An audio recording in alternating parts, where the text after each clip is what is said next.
Lord Malak, the Star Forge is operating at 200% capacity, far beyond our expectations. I am more interested in the young Jedi Bastila and her battle meditation. Have you learned how she escaped the destruction of Taris? She was aided by Karth Onasi, a decorated war hero of the Republic and a legendary soldier. During the Mandalore Wars, he was honored many times for his bravery. You know this man? Yes, Lord Malak. He served under me when I still followed the Republic. You could say I was his mentor. Interesting. How did you acquire this information, Admiral? An eyewitness, Lord Malak. Calo Nord, a bounty hunter, was there when Bastila and Karth escaped the planet. Apparently, they left him for dead. A Jedi and a war hero. It's a wonder you survived the encounter. I am hard to kill, Lord Malak. Calo has agreed to help us capture the young Bastila for a very hefty fee, of course. But I assure you he is well worth the price. His reputation as a bounty hunter is well earned. Her companions are nothing to me, Calo. But I desire the young Jedi taken alive, if at all possible. Lord Malak, forgive me. There is something else. May we have a private audience away from the ears of the common soldiers? I trust you are not wasting my time, Admiral Kareth. I promise you will be very interested in what Calo has to tell you about Bastila's other companions, Lord Malak.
No problem.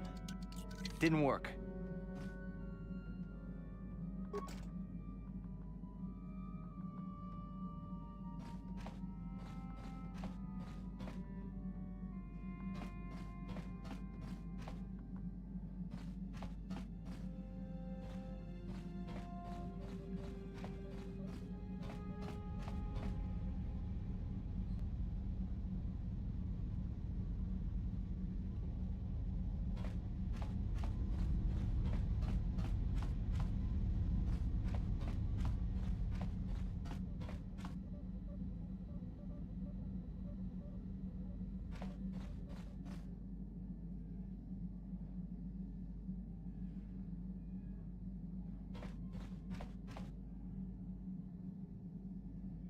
Yeah, what do you want?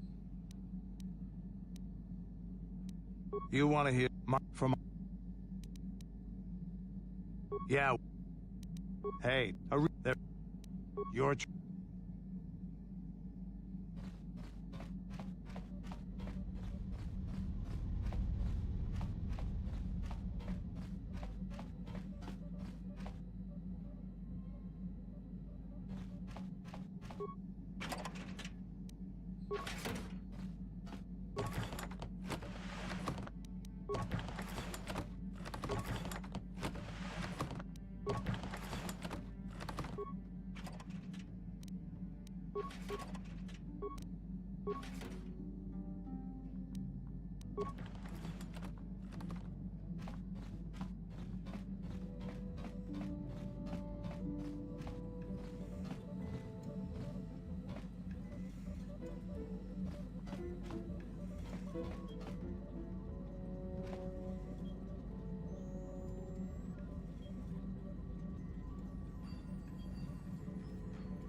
Kipuna, bona na kichu. Selima wanga kunbikin. Mucho shakapaka.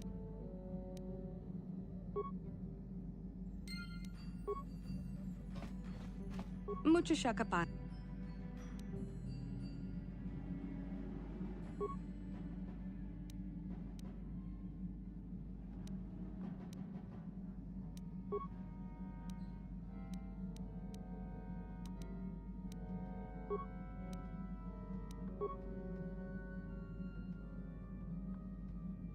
Mucho shakapaka.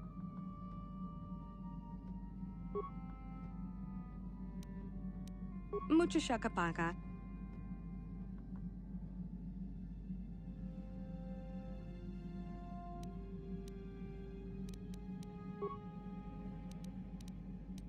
Tonki ba non tontek. Kipuna, bona na kichu.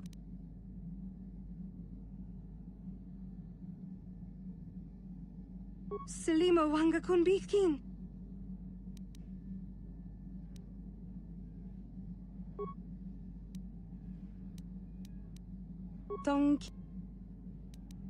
Dong abuk shami no nok. Tong ki ba non tontek. Tong ki ba non. Dong abuk shami no nok. Mucho shakapaka. Dong abuk shami no nok. Tong ki ba non tontek. Dong abuk. Dong ki. Dong abuk. Dong abuk sham.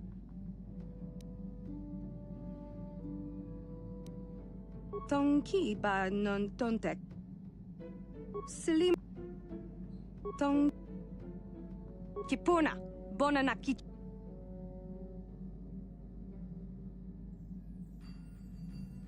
Kipuna. Bona na.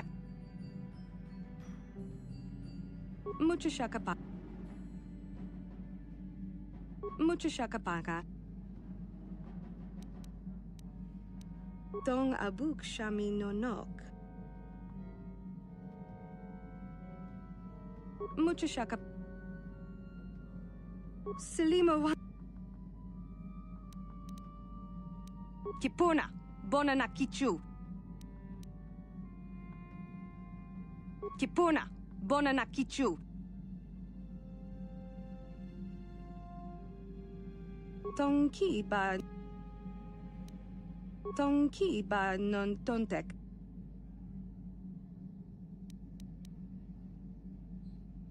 Kipuna. Bona na kichu. Kipuna. Bona na kichu. Tong ki ba non. Kipuna. Bona na kichu. Kipuna. Bona na.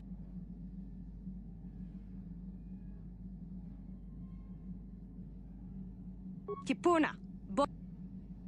Dong abuk shami no nok. Mucho shakapaka. Selima wanga kun bitkin. Dong ki. Selima wanga kun bitkin. Dong. Dong ki. Selima wanga kun. Dong ki. Dong. Dong. Mucho shakapaka. Dong ki ba. Dong ki. Kipuna. Bon.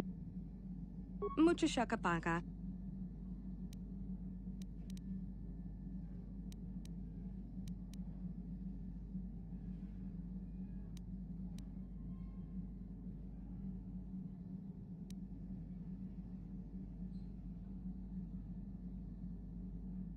Selima wanga kun bitkin. Kipuna. Bona na kichu. Tong ki ba non tontek. Dong abuk shami no nok.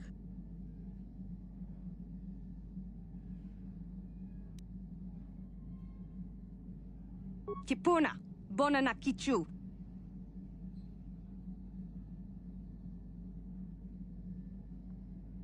Selima wanga kun bitkin.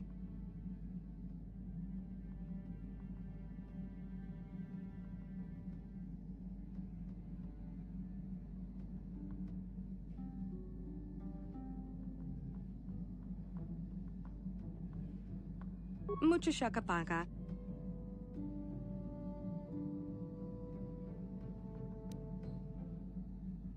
Dong abuk shami no nok.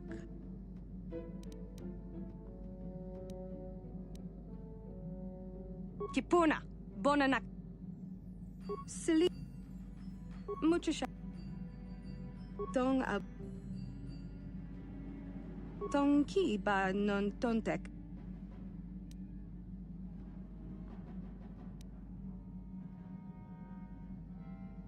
Tong abuk shami no nok.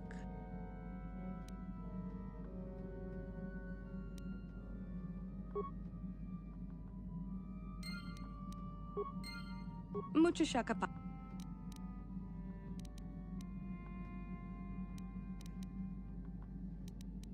Mucho shak. Tong abuk sham. Mucho shak. Mucho. Mucho.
Achua Penki, Yun Patisa, Ki Mulira. Achua Penki, Yun Patisa.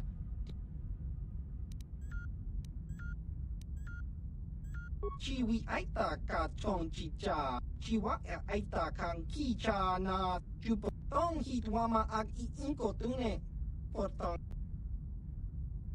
Tong Hitwama Ag Inko Tune, Cha Jiska Dosoki, Kopa Bono Nakachi.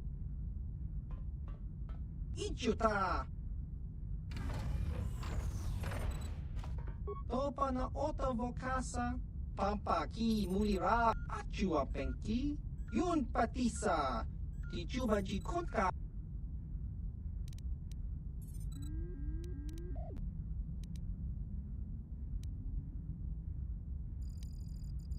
Kakincha Nawabakaon, Pichage Borang Tu.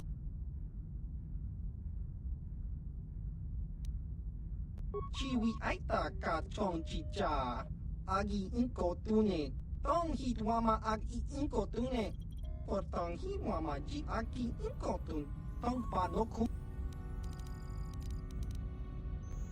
Achua Penki, Jiska Tong Chi Ki. Tong Hitwama Ag Achua Penki, Jiska Dosoki, Koki.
Ki Muli. Tong Itwama Ji, Human Act in Ikatune, Chon Muli, Muli Ratong, Ichuta, Yu. Ki Muli. Tong Hitwama Chi Chi. Jis Tong At. Ki. Ki Muli. Ki. Chiwi Aita Ka Chong Chicha, Agi Baba Hassan Shan, Noba Chiwa Chika Chiwa.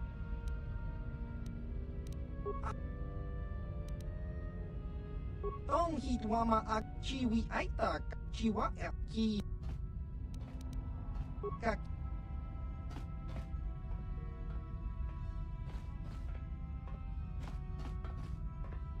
Ki Mulira Kun. Ki.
Yeah, what do you...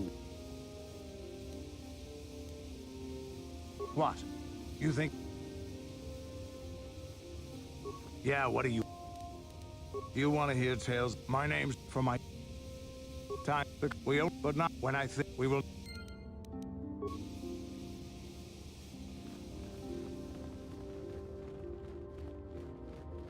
Ikukumo no ba mo. Chi gratu loda pograshi oneu komba chintomo mochuba. Loda dita kun. Ka chi kun ida hodonga. Yikin kuno ba. Ka chi kun ida hodonga. Yik. We ida nandayata. Watolpa da pongwale gandu nangugu chuchut. Kavadum ku. Tong haitwam jiji jumplumpa.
Jedo badawana ni di bobo.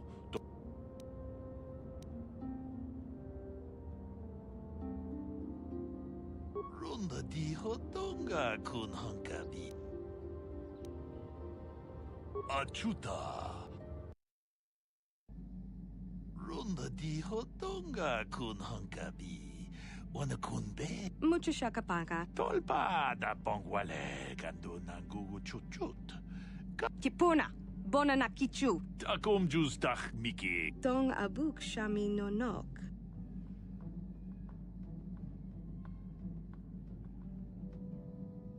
Tong ki ba silimo wanga kun bikin.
The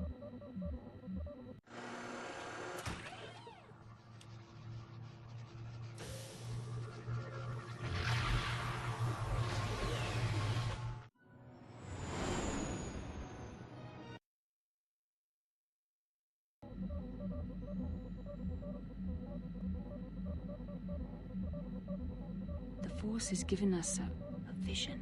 Like, it is strange that anyone would have built a star map here. The entire surface of Manan is covered by nothing but vast oceans. The ocean floor is vast, and much of it is uncharted, even by the native Selkath. But how could Revan and Malak have found their way down? No doubt things will become more clear once we discover the star map's location.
What?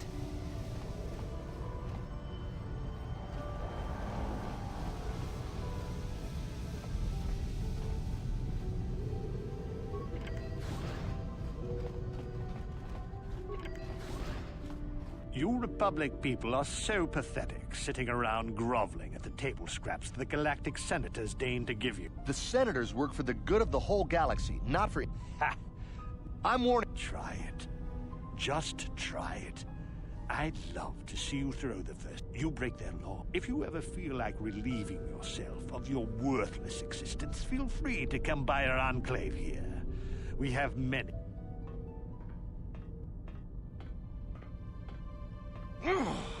Yeah, what are you... Oh, I apologize, Master Jedi. Well, these damn Sith are everywhere on Manan, pushing us Republic citizens around, trying to goad us into breaking the law somewhere. Peacefully? Not hardly. Just look in their eyes. You can see they'd like nothing more than to kill each and every one of us. Personal-like.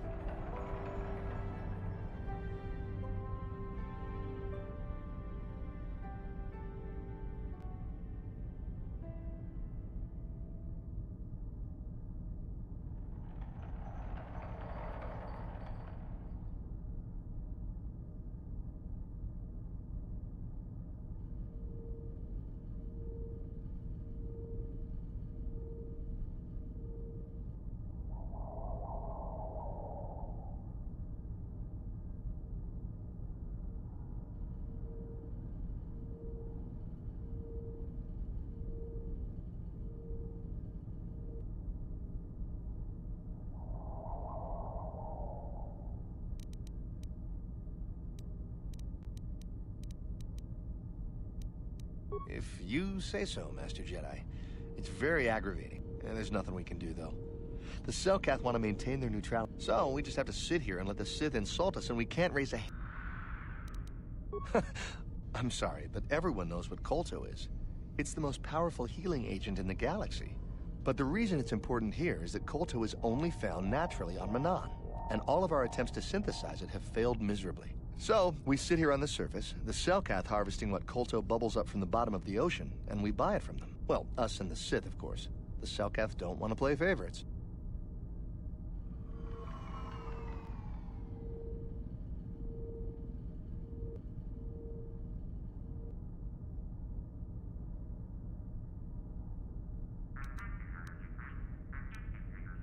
The Selkath think that by staying neutral, they can play both sides, selling coal. Well, that, and they threaten to destroy the only natural source. But I think they're underestimating the length the Sith will go to get what they want. Is there anything else you... Star? No. Is there any... But they... This... But I... Is there... Of course. Oh, have a pleasant stay.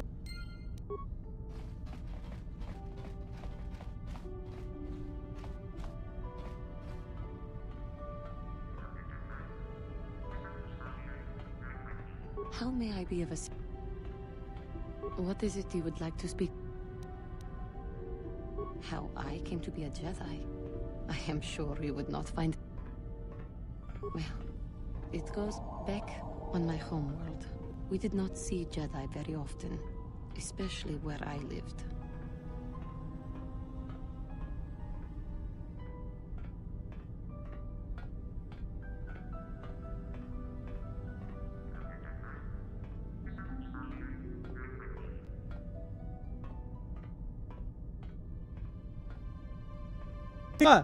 Ah!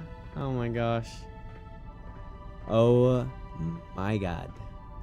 I have been muted this whole time for 50-minute stream. Well, good thing no one's really come to the stream. I mean, there's a couple people on YouTube, but they didn't talk.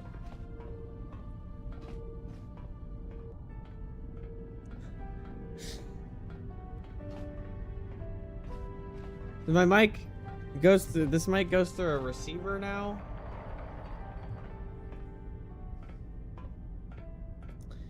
And you gotta turn the receiver on. Well, I turn it off because...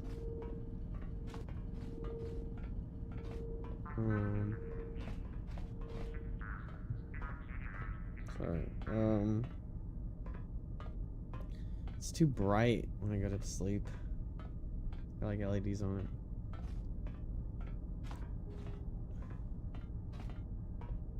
And I don't like you leaving any technology just on. I just feel like it shortens a lifetime. Like when people just leave their PC on all day long, I'm just like amazed. Especially because my SSD just died. And there's people that'll never turn their shit off. I get that you're not like using your SSD like that, but I actually, I'm gonna stand by. I think that it was a used SSD because I actually did the recovery. All right, think about this.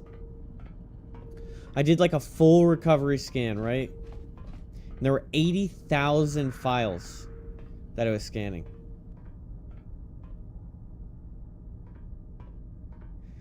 Like, I don't know what that is on a scale, but I don't think that I had 80,000 files to recover.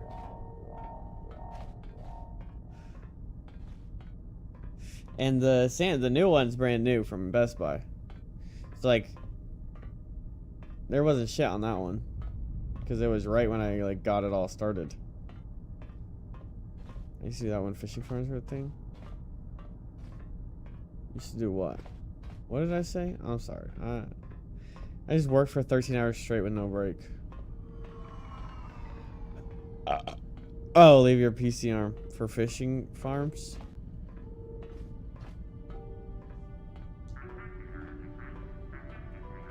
Fishing farms for like what? Like crypto? Oh my gosh. Yeah, okay. I mean, I can't act like I wouldn't do that too. If I was really into a game that had a decent, like,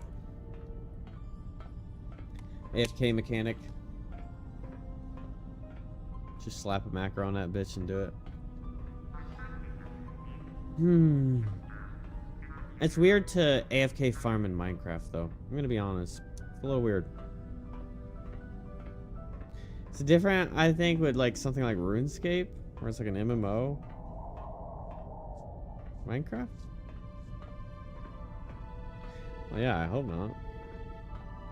You shouldn't do it anymore. You shouldn't have ever done it. What the fuck is the point of that?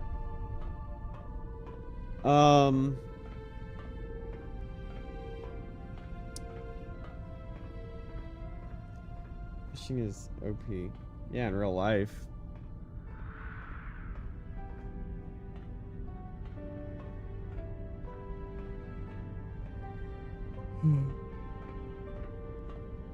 Oh, I have 61 subscribers now. Oh my gosh. On YouTube.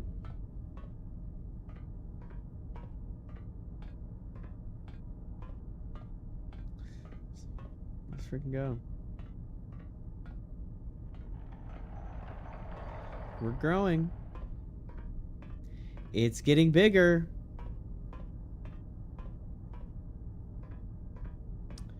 That's what she said. I keep zoning out. Like I'm just staring at this one section of my second screen. Okay, I broke it.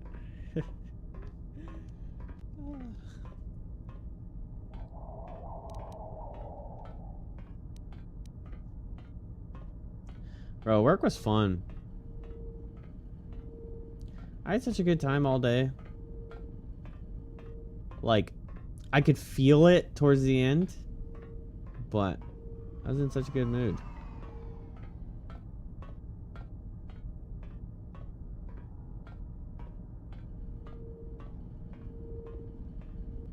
And sometimes it's hard for me to stay in a good mood all day long because people like to, like, fuck with you. Especially me. People like to fuck with me. I've learned that it's because I have a pleasant demeanor in most scenarios. And when people find out that they can get me tilted, they like it because of because the tilt reaction, like the reaction to the tilt. Why is it? Is my mic loud enough? I'm looking at the volume levels and it doesn't seem like, it seems like it's low. Should I turn it up? Is this better?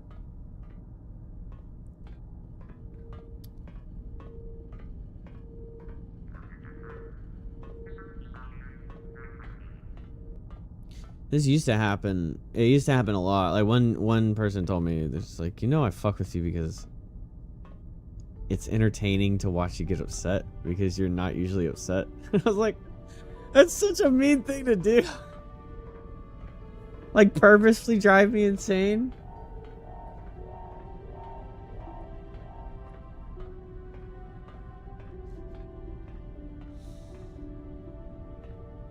Because it's funny to get me mad? I don't know. The hind end. Because I don't like getting mad in front of people. A pit of a world, to be sure. I feel bad. Where Jedi rarely tread, but we had heard of them. Well, everyone had, so that is not to be unexpected. Champions of truth. Defenders. It was very easy for a child to be enthralled by their image, their mystique. Maybe I was one of those children.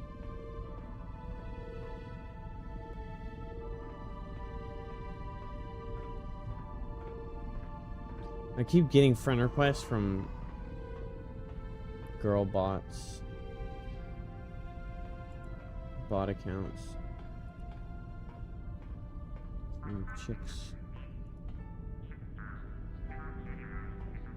Did you meet a Jedi? Yes.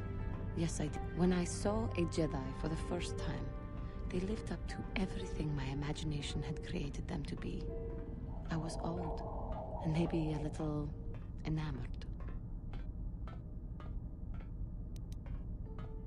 They were quite striking, especially the tales of them. From that moment on, I knew that I would have to try to become a Jedi, to lift myself out of the rut I had been living in. As soon as I was able, I held but come. I ran out of patience for listening to her stupid life story. I don't care. Woman. Not because she's a woman, but I don't care, woman.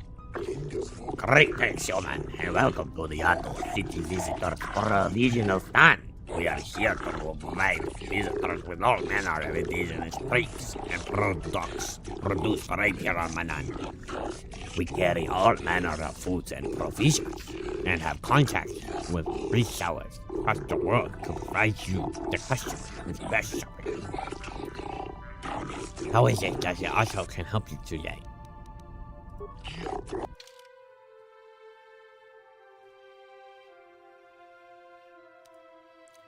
Thermal detonator. God dang.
To redo this.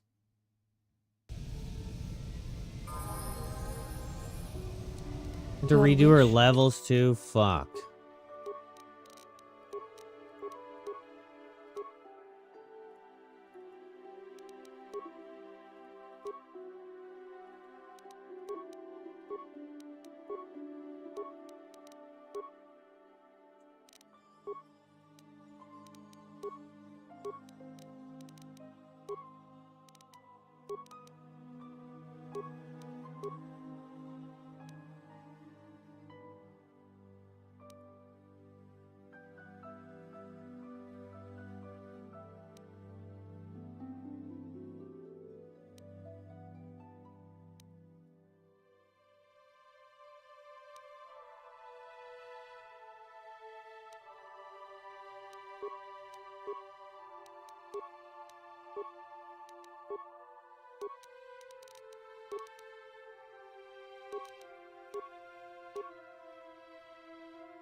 I looped a killer. Fuck! Why did I walk back in? Bro, these people drive me insane. Fuck! I just realized I have to re-equip her stupid fucking... Fuck!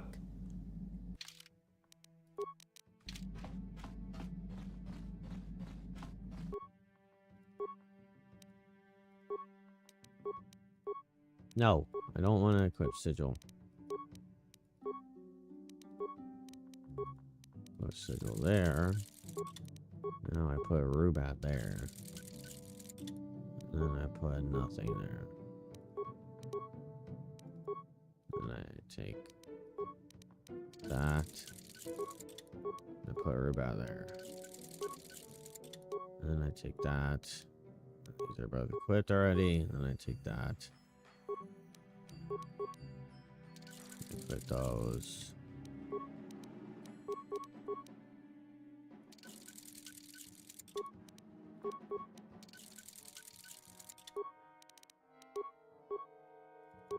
I do that, and I do that, and I do that, and I do that, and that's all of them.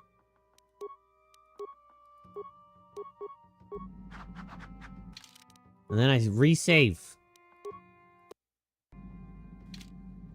I looped a killer in DVD for about 6 to 7 minutes. Only one gen was done, bro. Back in my day, that shit. If I'm a killer and I get loot for 6 to 7 minutes, I might as well just dashboard, bro.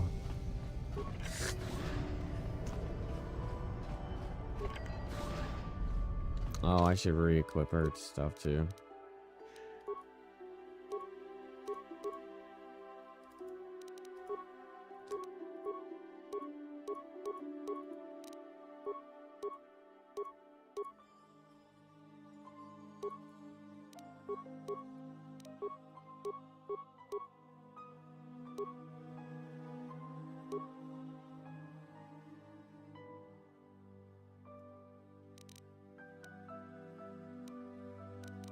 I'm not even kidding either.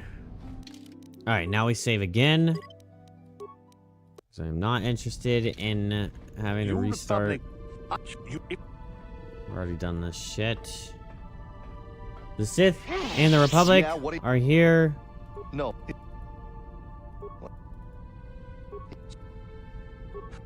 Well.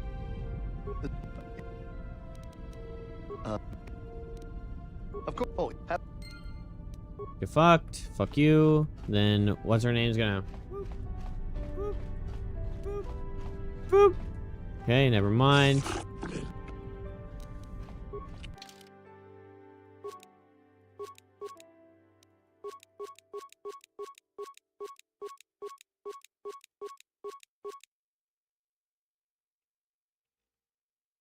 You ain't got other shit for me, really.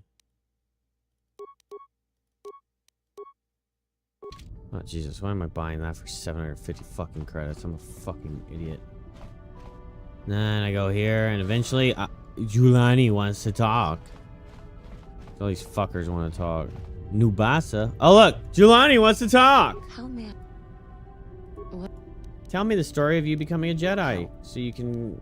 She's like, oh, I'm not sure you want to hear the story. And I'm like, yeah, I do want to. But... Yeah. Yep. Yeah. I love your story. Thank you, lady. Back to Nubasa. Greetings. Forgive me if I seem like an odd question. We might you have an exotic species for sale. Nothing dangerous, mind you. Anything non-sentient and non-carnivorous will do. Though creatures that are easy to manage are preferred. Down your sample? Ah, good question. Silcraft has little exposure to life from other planets, you see, but our government hopes to change that. We are setting up a zoological compound for visitation, and we are hoping to stock it with non-offensive foreign creatures. Only problem right now is actually procuring the exotic species we need. Silcraft import restrictions are quite prohibitive. Bro, what kind of killer is sticking to you for 6 minutes? Bro needs a fucking ego check. Listen, I don't know what these DVD killers are doing now, but there used to be a 30-second rule. If you didn't get a hit in 30 seconds, bro, you move the fuck on. Because you are the survivor that wants my attention for 6 minutes. That means I'm trying to ignore you. I'm gonna test my luck on other people. That was my tactic. If I knew you were, if I could tell that you were good at looping, or if I could, if like right at the start you come to find me and then you click your little flashlight at me and teabag me, bro, I'm like, yeah, right. I'm not feeding you your little fucking looping shit. Fuck you. While everybody sits on gins together? Yeah, fuck you, bro. You're stupid.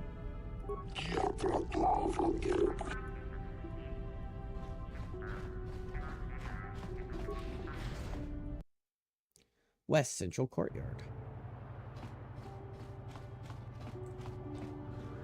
Such cool map design. You're in space stations all the time.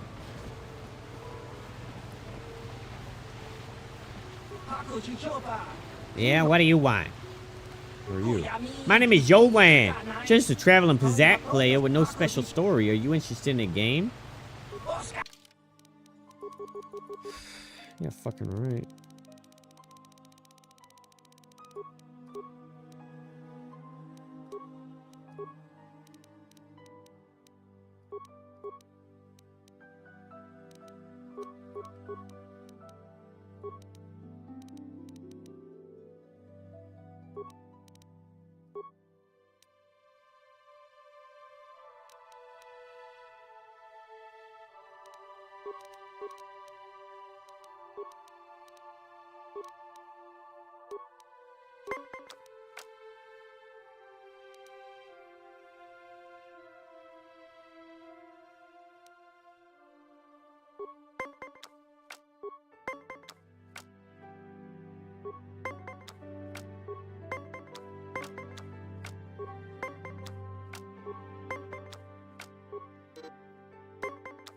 I think this game is rigged.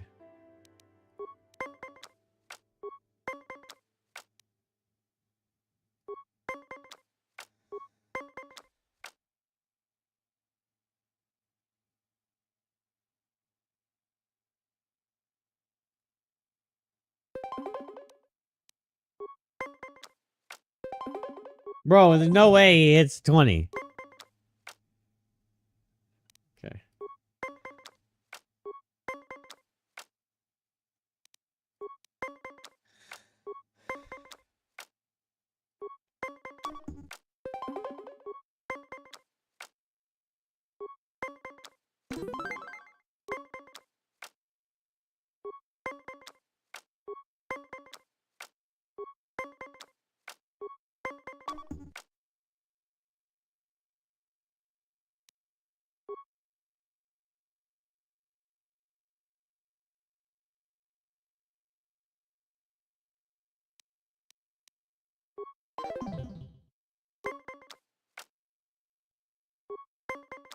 Alright, I'm gonna try and win out.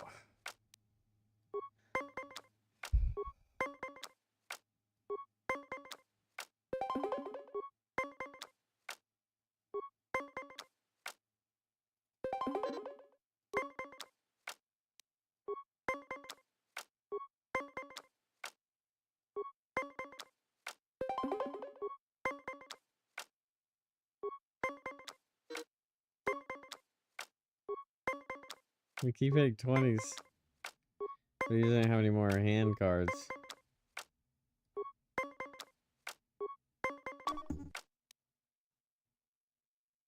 Oh my gosh, I lose.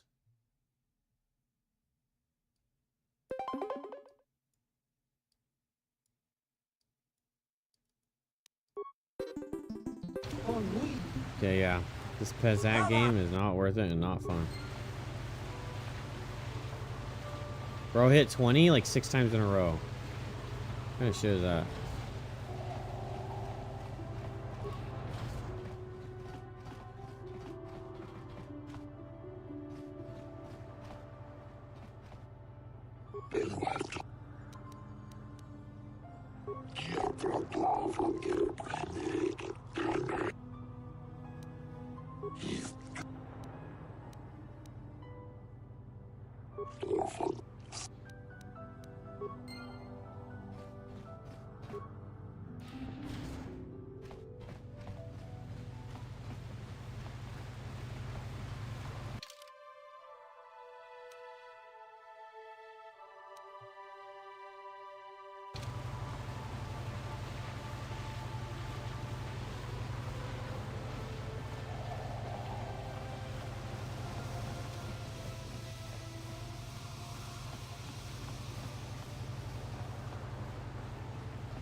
Says no selling your stuff on the rolls, but are you saying you don't want to buy my Pazak deck from a person looking to retire from the game?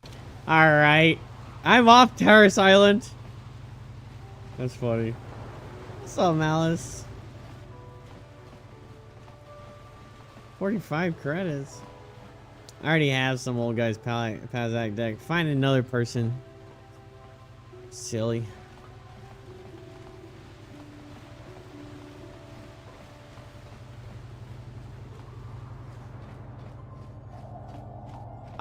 Speaking of Pazak, bro, frick Pazak. That's it's a scam. Okay, what are you idiots doing?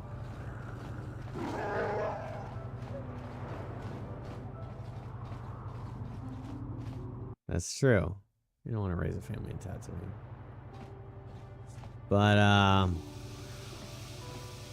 what am I gonna do with 2 Pazak decks? Play against myself?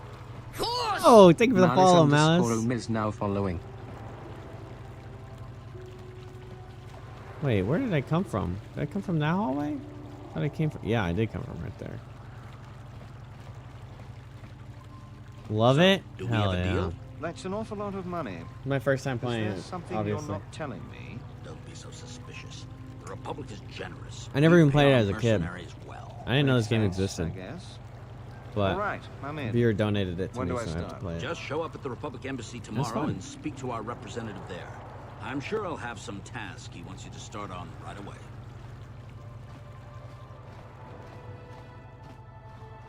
I'm gonna follow you because you don't want to help out a fellow Republic.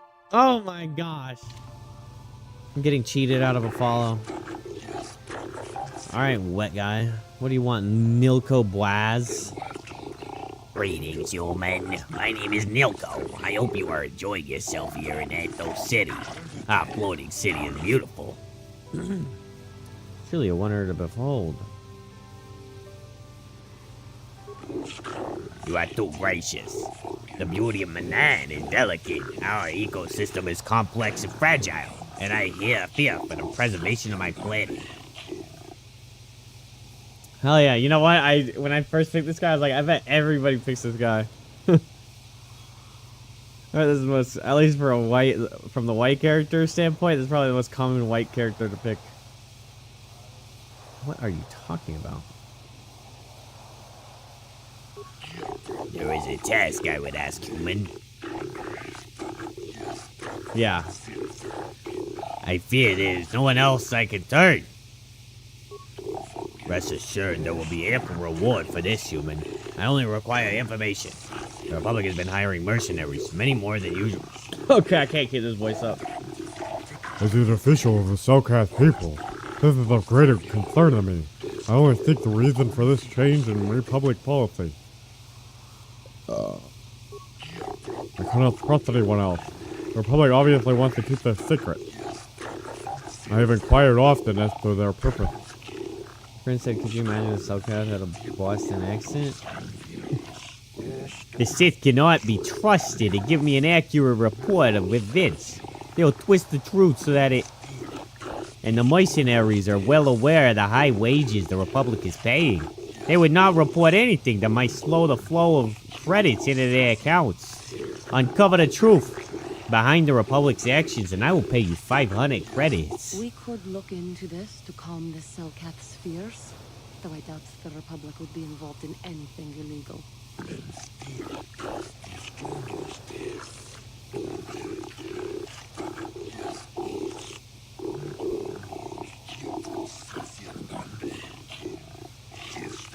It's a big fucking cat.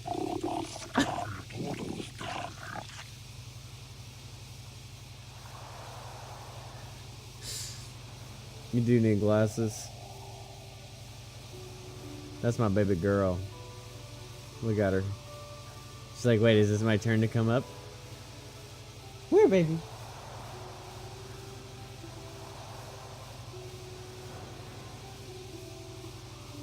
Come here. Oh, you don't want to climb up? Oh, yeah, there she is. Here's the baby. Oh, the baby. You're more of a dog person? Well, I got a cat too. I just don't know where she is. This is Babu. Babu. B-A-B-U. Is that her Lulu? My mom called her Lulu, and I don't like Lulu. So I changed her name.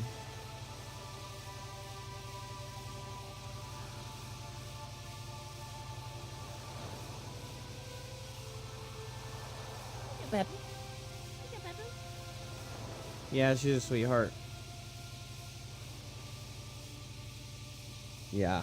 Oh, yeah, this is her favorite spot because she can just watch me. So she just stays right there all day. Oh, she loves the spankings.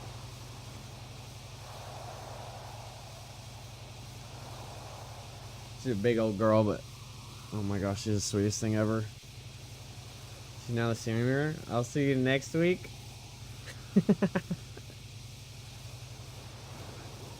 She's the cutest thing ever. If you're around when I close the stream, she, like, whenever I'm ending, she can tell that I'm ending. And so she comes over and gets really hyper and starts freaking out because she knows, like, now it's her turn. Now I can focus on her. And so she starts yelling at me. She likes to talk back. If you say no to her, oh my gosh. She goes, yeah, she's a smart thing.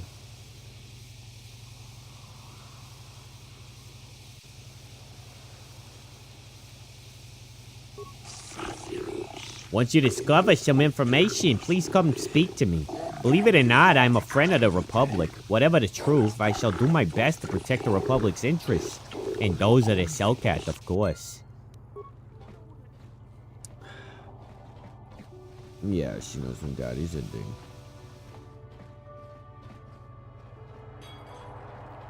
Iridorian? Never heard of an Iridorian. Not that I know much about Star Wars. Greetings, human. My name is Shaylas. I heard that it said that you are no friend of the Self.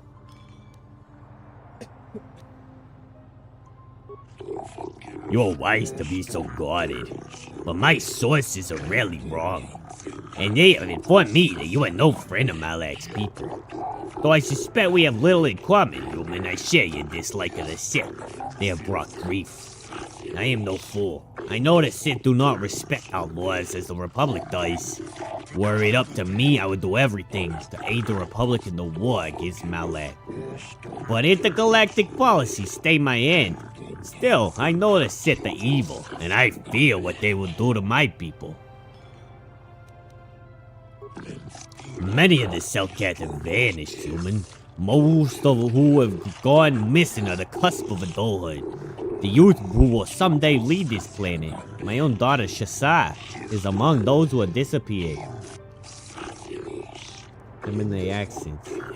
What, you got a problem with their accents? These disappearances coincide with the arrival of the Self. I know. I just want a little manatee. Everyone's offering me 500 credits.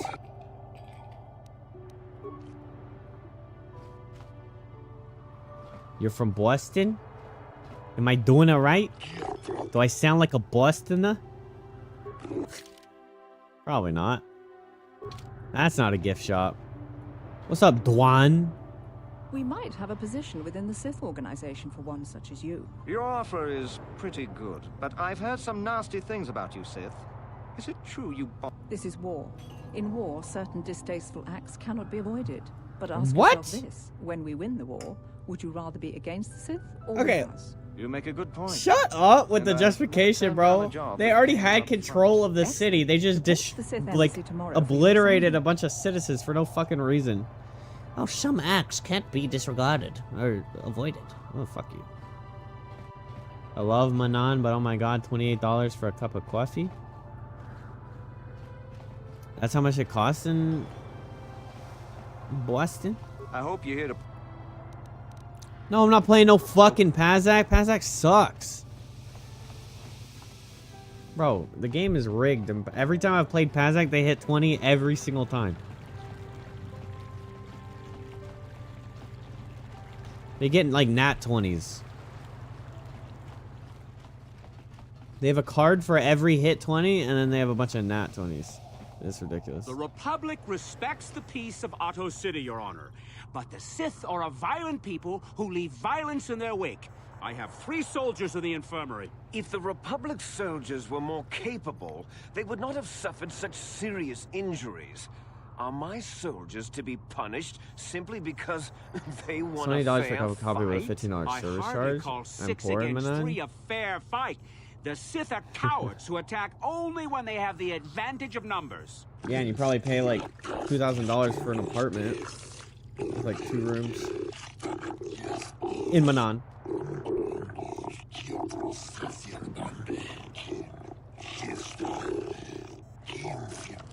They were provoked, Your Honor. The Sith goaded them into this fight.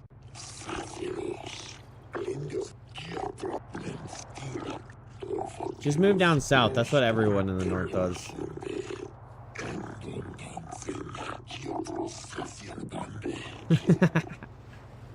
Excuse me, waiter. Where's my gold caddy? Oh my god. Shut up, Judge Shellcar. I'm gonna freaking kiss you.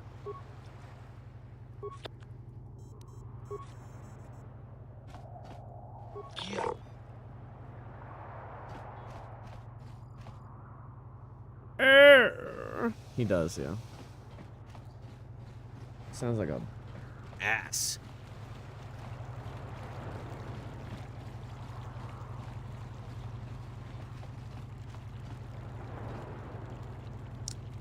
Where do I go from here? To Otto City Central, Mercenary Enclave. What's this way? A prison? I didn't say you bring you got something against wise with British accents. She just kind of sucks. I like her voice. And it's funny because in the dialogue I could just like flirt with her and tease her the whole time, and I like that they did the dialogue really well where it's like actually like human dialogue. You know, like people like stumble over their words in the dialogue. Like they like get shocked. So it's funny to do that. But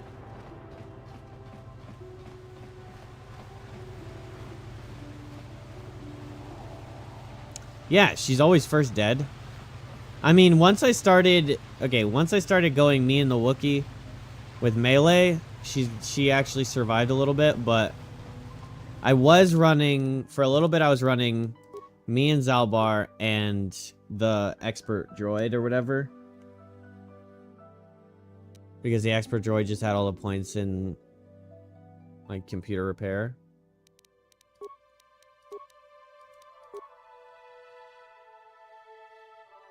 But neither of them were talking. Like, they didn't have shit to say. And so, like, I didn't have mission to encourage interaction with him. He doesn't talk, and it's a robot. And so I'm like, bro, I'm just walking around with a couple of mutes. Like, where's the character interaction, you know? So I was going to take Canderous. But some of these characters confuse the fuck out of me. Like, Canderous starts with a heavy blaster, but then he has a bunch of strength or something. Which maybe the heavy blaster is strength, but I assumed it was dexterity. I assumed like most of the ranged weapons are dexterity, at least. At least the first 2 are. But then I'm like, okay, well, if they have their unique weapon, but are you supposed to like switch them off? Because this guy starts with like Zalbar starts with fucking 20 strength. So I was like, okay, you don't use this gun. Cancerous or Hollow Knight are the only other tanks in the game besides Zalbar?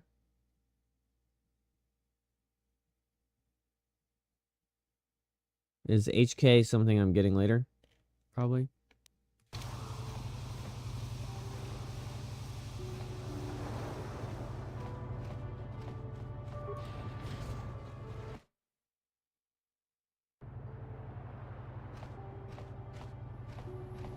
Your precious Republic's days are numbered. Malak turns his armada loose on Coruscant itself. Save your empty threats, Sith scum. Malak isn't stupid enough to attack the core worlds. Now with the And I'm playing on entire hard. fleet waiting for him. And so tanky is like kind of need tanky. But I'm also not a fan. I hate. Okay, this is just a minor issue. I don't like when games make it a squad of 3 and your main character is required. Resolve. We'll die before we surrender Coruscant. That can be arranged. Remember what happened to Taris. Malak could do the same to the core worlds. I wish it was like 3 sidekicks and then my main character. Cancerous has unlocked heavy armor off the bat and his drug tolerance is good so he can keep producing steroids.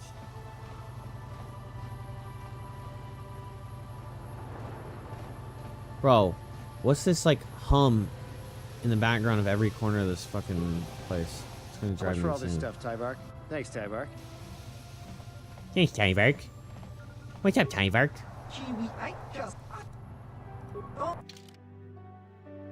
Shut up, Tyvark. I don't want to hear you, Tyvark.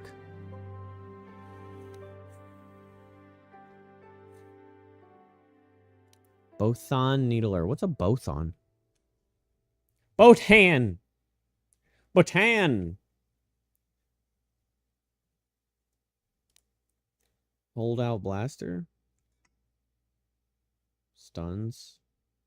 Balanced. Ugh.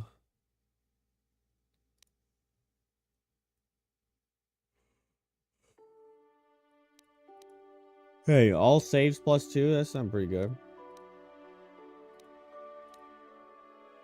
7,500, Jesus.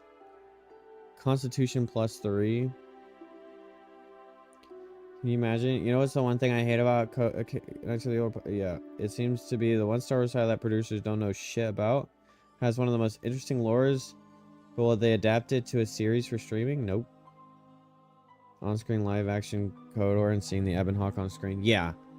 I mean, that's even just like as little far as I'm in, it seems like it explores a lot of stuff. And like has a lot of like introductions. Like there was this one character that had like 2 faces, and I thought it was a really cool line. He was like, I was like, well, what do you call your planet? And he was like, you wouldn't understand. It requires 2 voices to say and 4 ears to hear. I was like, that is so sick.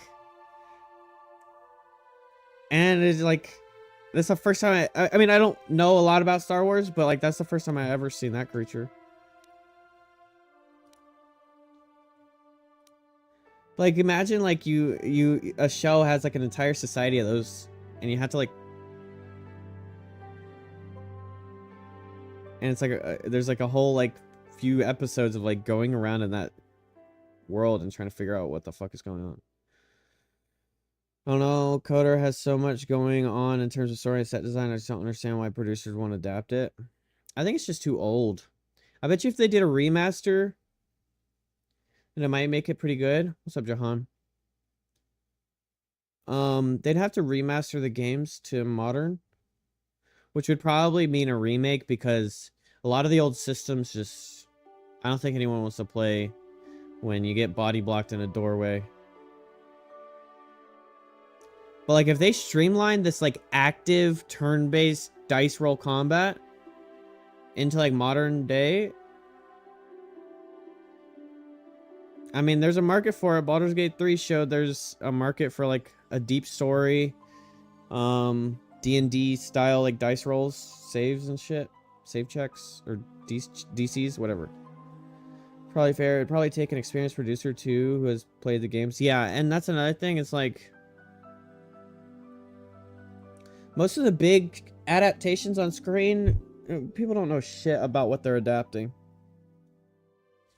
I mean, you just saw Last of Us. I never played Last of Us, but even I'm not stupid enough to, like, hype cast instead of typecast. And what I mean is, like, from what I've seen as a response, Season 2 has, like, gotten completely shit on. Mainly because of that chick that, like, got all this hype from Game of Thrones. But, like, from what I've heard, she's not that good.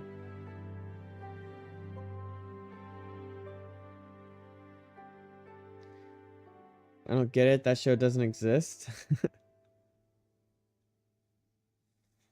And then like they tried to do a Halo, and it was like it went against everything. It was only season 1. Yeah, I mean that's what people seem to act like. They're like, oh, season 1 was amazing, and then everyone's like shitting on season 2. And I think it's because of that chick.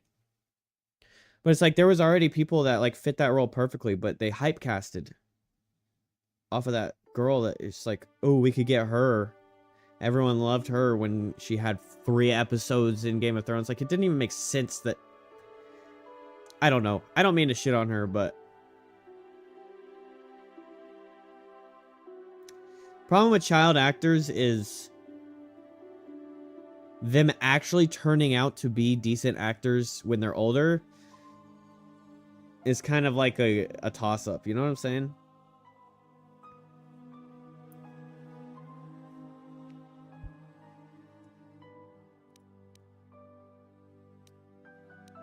But then, like, yeah, it's like, all you had to do was adapt the game. The game's there. If you're in charge of adapting, fucking adapt it. Play the game. But it's like, it's not gamers that are adapting games into TV shows. It's not. That's what sucks. It might have been gamers that adapted Fallout, because Fallout was pretty well done. Some of it was like... But I liked it. Let me tell you, I'm writing a 4-part book series. It's a murder mystery anime light novel, and if it ever gets adapted, let me tell you, I would never let inexperienced producers cast for my characters. But yeah, and I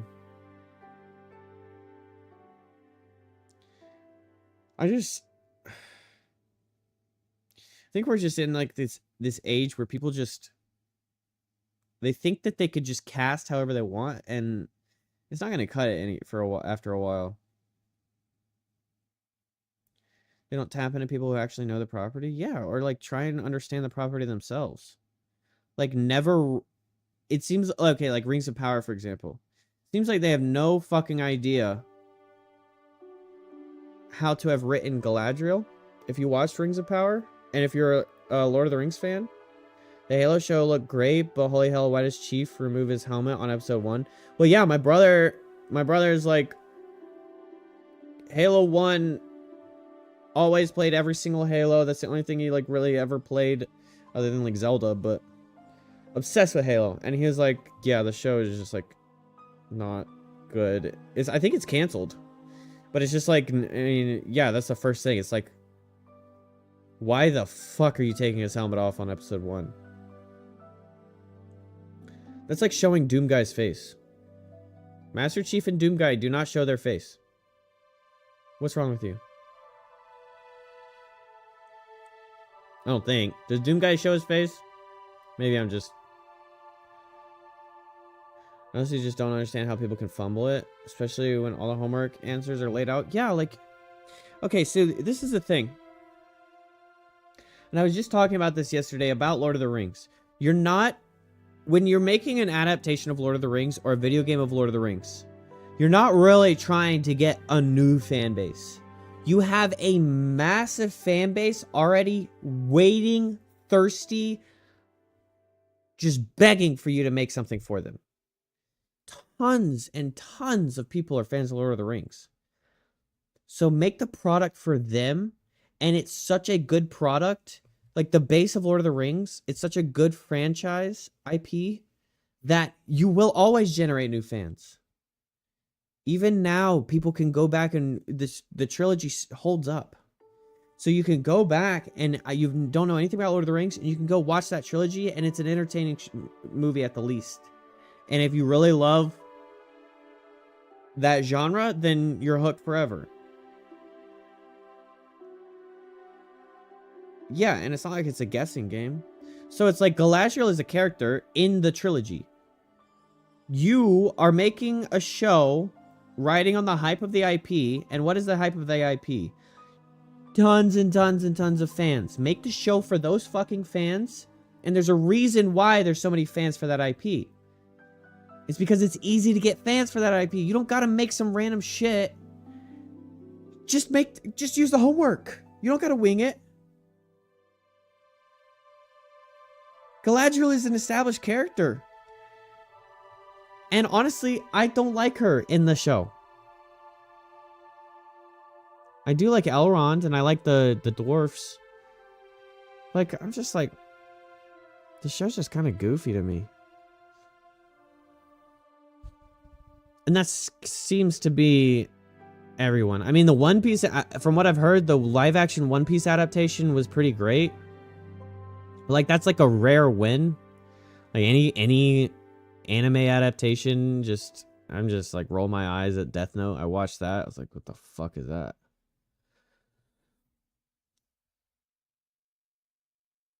I don't know. People get greenlit for an existing IP. It's not like you're making something brand new. You're using an existing IP. So use the fucking source material, please. For the love of God. It's like you already... Okay, here we go. You have a prime example of why you don't stray from the source material. That's Game of Thrones. Game of Thrones was a critically acclaimed, absolutely amazing. You had the whole country just waiting for each next episode, and then everyone's talking about it afterward. Up until you ran out of books. And instead of waiting... Of course, he's not fucking writing his stupid books. But waiting for the next book to come out, you just start taking liberties and making up your own story. I'm sorry, but you guys aren't him. You're not making the same story. This is now new story creators trying to adapt the story. And it all fell from fucking there. So like, that's pretty solid blueprint of what not to do. And that's what everyone keeps fucking doing. You heard that there's another adaptation of Resident Evil again? Yeah, I've never even watched any of the Resident Evils. They all look like shit to me. But I never played the old Resident Evil games either. I played like 7 and 8. I wasn't allowed to, but I never got into it later. But yeah, here we go. Another live action movie. I mean, I don't think you can really do like...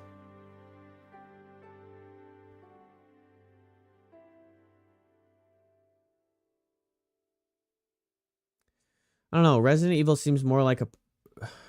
I guess it is a pretty massive franchise. So I shouldn't say it's like a niche thing. But you don't need to corporatize Resident Evil. And that's what they do, it seems like. From what I've seen of like trailers and clips and shit, it seems like they just corporatize it. Like, if you just don't corporatize it, and you like focus on the select characters, and you don't like branch out to other characters and introduce your own made up new characters and shit, which I assume they're doing, because that's what most people do. And go with like a nitty gritty, suspenseful, thriller, sweaty, like unnerving, tense atmosphere for your show. Holy fuck. That's an award winner right there. I mean, who does that in general? Like, imagine, oh gosh, imagine like making a movie out of Outlast. Yeah, Outlast 1. Make a movie out of that, but stay true to that. Holy shit. Or a show.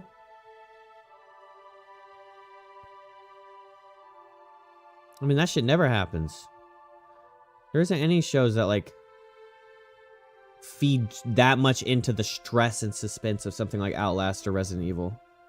Capcom was actually part of the problem. They kind of just let people have at it as long as it makes it on the screen. And we got both Welcome to Raccoon City and the Netflix live-action Resident Evil around the same year. Both sucked and both bombed. Yeah.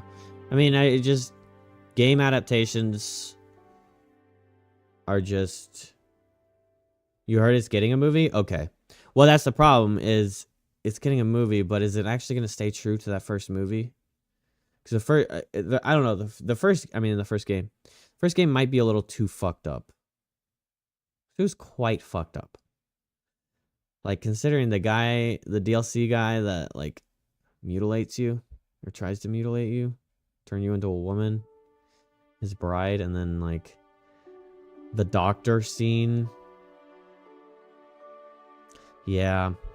You always want to be hopeful.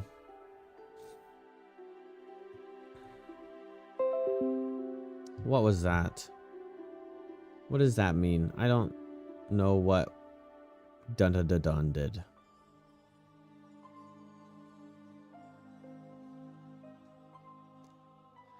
It's good to have conversations with people like you that get it. Yeah, I'm grounded.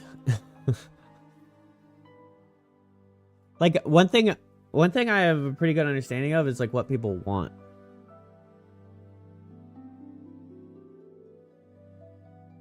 And, like, most people, you can fool some people. You can. I'm sure there's a nice little chunk of people that love the Halo show. But, like, your first goal is to tap into the fan base that's already there. Your second goal is to create new fans and generate new fans. I wonder how Halo would be if Bungie still managed it, but Destiny 2 is in a weird spot. I think it's good that Halo is no longer by Bungie, because Bungie's really fumbled it. I don't know. The way they are with Destiny. I have sworn to never touch Destiny again. Actually, I won't say that. I am very adamant on never playing Destiny. If Destiny 3 comes out and it's like a complete tide shift, okay, maybe. But the way Destiny 2, I'm like I'm pretty heavy on like the way the game company treats their players, like the people that fucking buy their product. Like EA, no, that's out the window. Ubisoft, Assassin's Creed games, those like Ghost Recon Wildlands, that weird like time period where there was like an Assassin's Creed, a Far Cry, Ghost Recon Wildlands, Tom Clancy's, The Division. That weird, like, era, oh my god, that turned me off of, like, some of these big companies so hard. I say weird spot, I mean, if Bungie were to allow an adaptation with a series, it seems too deep to get a general audience to ever watch it. I mean, you'd have to trickle effect it. Like, yeah, it is deep, but depth is what you want.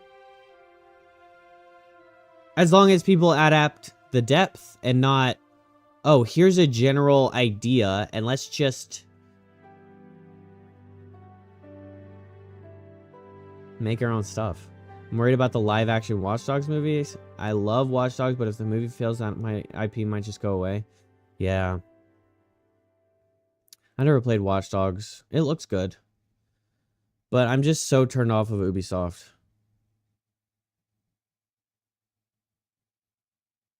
Like, I don't know. All the Assassin's Creeds, like, with the Odyssey one, I heard Valhalla was pretty decent. But, okay, my main issue is, like, Far Cry, Assassin's Creed. It's all a lot of just copy-pastes, and, like, Assassin's Creed has gone so far off of its base. Like, that's okay. You can't just remake an Ezio game over and over again.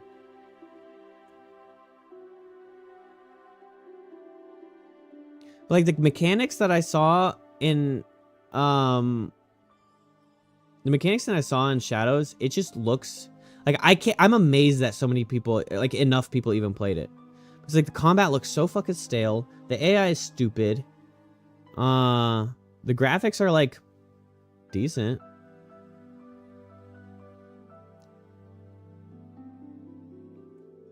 The story didn't look good. The dialogue was poorly written. Just seemed like something that was churned out really fast. And the maps are never like, oh my gosh, I played the American Far Cry where you're like, I forgot which one it was, maybe 5. Or maybe it had like its own name and it wasn't like a number. But it was the one in like, I guess like Montana, and it was like a cult, like a religious cult, and you were going up against a religious cult. And it was like this real big map, but it's like an empty map, and then every like, I don't know, 100 meters or whatever, it's like you pick up this like stronghold that you need to take over, and then you hit copy and you paste it over here. Copy, paste it over here. Like, I was literally like, okay, I've done this interaction 4 times. Why am I still playing this fucking game? And I really love open worlds. I'm obsessed with open world games. I love picking up every stone, checking every corner. I spent like 500 hours on Witcher 3 before I even beat the game. And that's before the DLCs as well. Far Cry 5 was the last I ever played. 6 was it Cuban with Gus from Breaking Bad? That's 6, right? Yeah, I didn't bother with 6.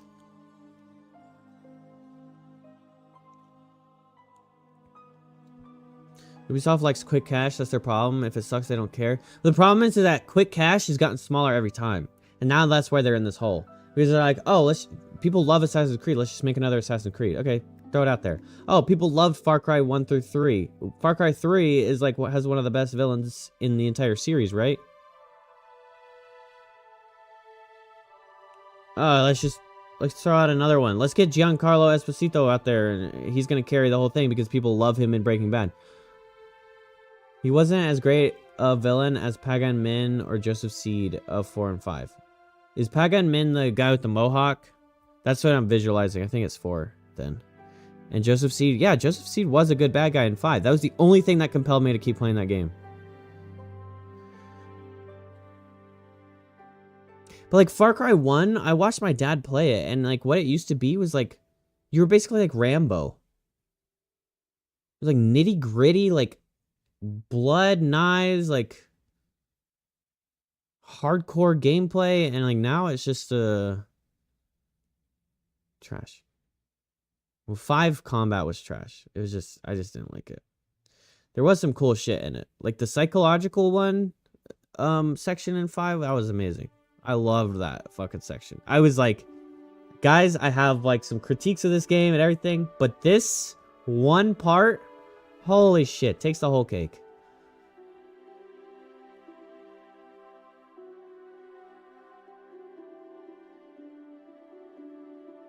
But I didn't play 4. Or 3. I remember playing, I think it was 2, but you like have malaria the whole time. I was too young to really understand what I was supposed to do with the malaria. So I was always just fucked. So that just also placed a bad taste in my mouth for Far Cry. I think it was 2. I don't know which Far Cry it was, but you were like in Africa and you got malaria right at the beginning, and then you just had to like, you were constantly just looking for like malaria shots. Because the malaria would build up and you had to get a shot to like take it back down. It was so bad.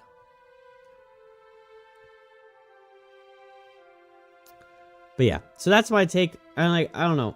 That's my issue with mainstream games right now. Like there are some mainstream designers that are still doing really well. Like thank you for keeping on making like decent to great games. I think Bethesda really saved themselves with this Oblivion remaster versus that Star World shit. I don't know about Ubisoft anymore. Yeah, no. I mean, that's why I'm just like, yeah, no more Ubisoft. I just, it's not worth taking the chance anymore. Especially that I had to fucking log into to account, and you have to like download its launcher even if you bought the game on Steam. No, thank you. I'm done. That's just weird. You're just trying to force emails into my eyeballs all day. Yeah, I didn't. So okay, I don't. That's disturbing me. I don't. Maybe it's me touching my mouse because it like turns off or something. I don't know. So this game makes my PC do weird things. Yeah. So I got the Oblivion remastered, and the whole intro dungeon, amazing. I get out, frames drop from like 120 down to like chugging at 50. I was like, no, I can't look at 50 frames a second anymore. I'm spoiled maybe, but this is a nightmare. And I tried so hard to figure out how to make it work, and I'm just waiting. I'm waiting till they optimize that shit because that's insane. Hopefully they do. I don't know if they'll even optimize it because it's been weeks and they haven't really put out a legit update, I don't think. But I'm so excited to play it because I have nostalgia for it, but also I know that there's so much more depth to the game. You think Watch Dogs movie will be good or a bust? My wife thinks it will just be average enough to have people come back and play the games. Okay. I think it's a movie, right? It's not a show. I think if they don't shove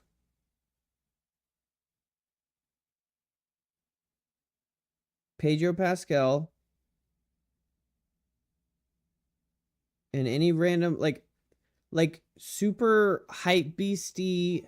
I mean, I love Tom Holland. Don't put Tom Holland in that movie. What I imagine is Watch Dogs is it's not like it's supposed to be like beat the corpos, right? I assume. It's like stick it to the man. You're like a hacker in like a kind of futuristic world. You're like a hacker group. It can't be like, I don't know, because I didn't actually play the game. But if they go the route of like, so obviously a corporation saying, oh yeah, fuck the corporations, then it's gonna bust. But if they actually like humble themselves and design their characters to actually be like roguish and nitty gritty and not like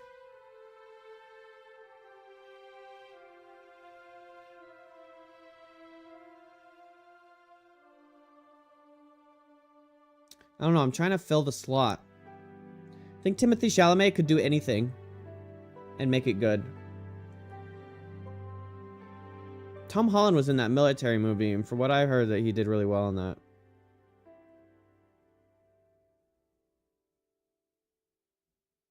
Okay, actually, here you go. I think it's all about the characters. I love Pedro Pascal, but if he's casted, only the budget will tank. He's getting more expensive and too exposed. Pedro will definitely get on board because I can't blame the guy for wanting the paycheck. He's hot right now, so he's trying to cash out as much as possible. There's always a new face that will take over, but I agree they need better casting. Well, I just think Pedro Pascal, I don't think he's that great of an actor. His voice is great, and he's handsome. That's fine, but I've never been impressed by his acting. And we'll see in, like, Fantastic Four. And I'm not saying like, oh yeah, John Krasinski definitely they should have just stuck with John Krasinski. But like, I just feel like they shoved Pedro Pascal in there because he's hot right now. And like, that's not what we need. Not for something like Watch Dogs, which I assume, like, okay, my problem with Pedro Pascal is he seems like, it's almost like he's an industry plant. And you can still like him, but it feels like he's an industry plant. Like he's being shoved. And people are just accepting it and like love him. He's a great actor for sci-fi, but not for major blockbusters. Yeah, but like even like with The Mandalorian, that's the main thing I know about him, is Mandalorian. I've seen him in other stuff.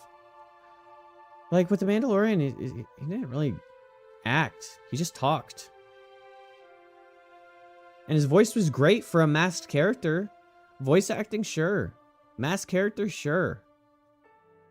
Which is weird because he's so handsome, but like I just don't know that he has that much depth. I don't think he's really proved that he has that much depth, but I need to watch more stuff with him.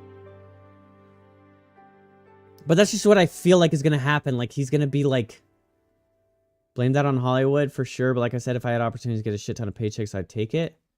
Oh yeah, I mean that's how, I don't know, The Rock is just kind of like, he's fantastic as The Mandalorian. He is, yeah. I'm just thinking of like the super corpo actors, like The Rock. Who's the short guy that's in movies with him all the time? Kevin Hart. And it's like, yeah, accept the roles. Fine, let's go. Good for you. Get your millions and millions of dollars.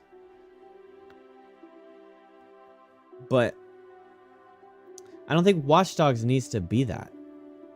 I think where Watch Dogs would succeed is finding no names, or like obviously you need big names to carry your role. You have to look at Watch Dogs protagonist Aiden Pierce, who can Who can we get that's a decent enough name and actor? That's the issue I see. Yeah, I mean, like, maybe, like, Austin Butler, but Austin Butler, I don't know. You need, like, gritty actors.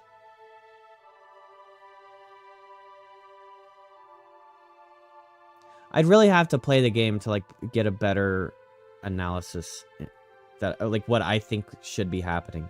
But I just think that if you just put these, like, A-list actors out there because they're names and they'll draw, I don't know that it's gonna do that well.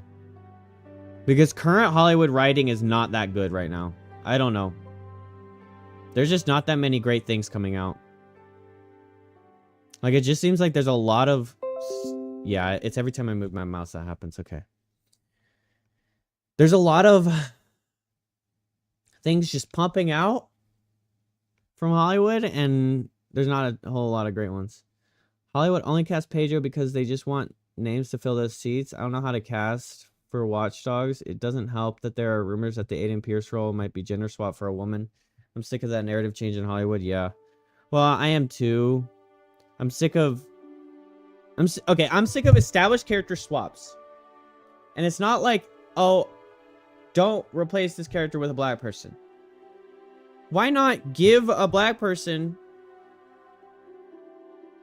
a role that is a black person's role? Why do you have to swap an established white person for a black person? Or swap an established man for a woman, just to, like, feed something. Or the same thing. I mean, you would never really see that, I don't think, swapping a black person for a white person, but just that whole concept in general is just so strange to me. When you have an established character and you're like, oh, you know what? Let's put a girl in for that.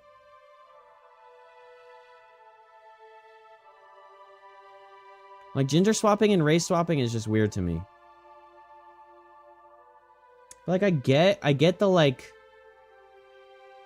we need more black main characters. I agree. I'd love to see more black main characters. But I don't think you delete established characters for that.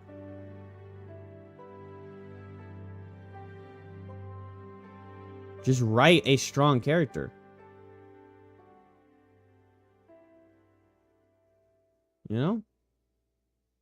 And, like, even Watch Dogs, you could add a female in there.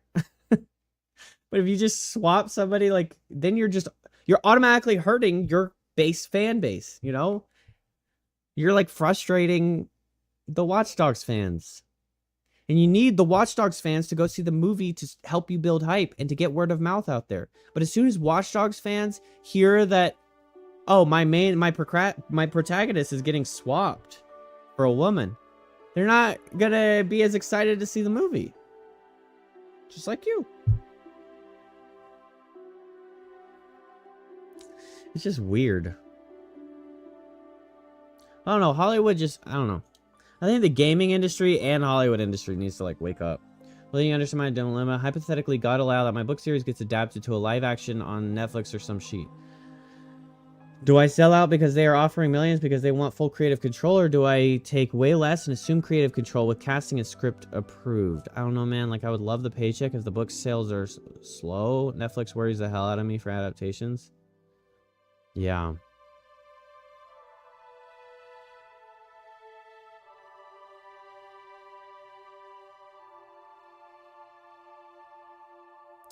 I mean, you'd have to decide if and this isn't like a morals check. But you'd have to decide if you want the books to make you money or if you want the books to have integrity.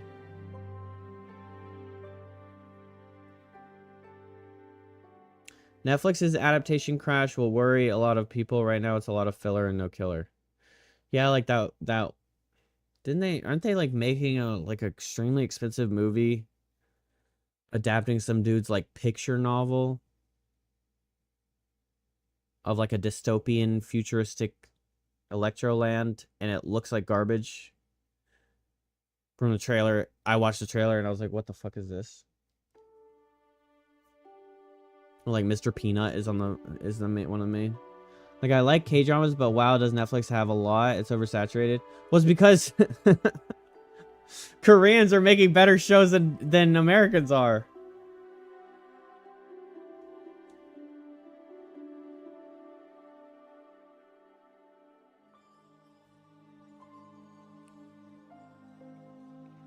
But it is. But that's the problem, is America isn't really making that many great shows. I mean, most of the big shows are like Amazon at this point. Like actual American shows.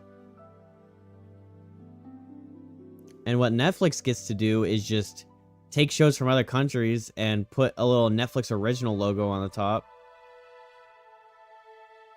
No, that's part of my stream.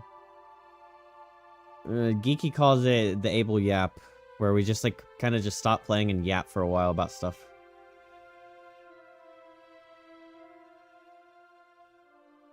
Yeah, of course. I'm not like the most creative person, but I come from a artistic family.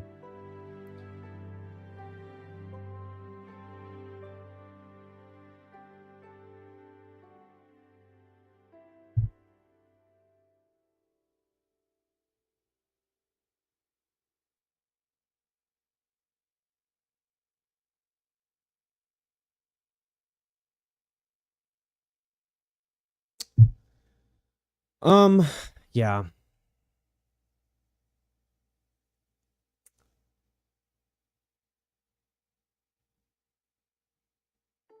I don't know what Watch Dogs. Do you have an idea of who like the main character for Watch Dogs would be?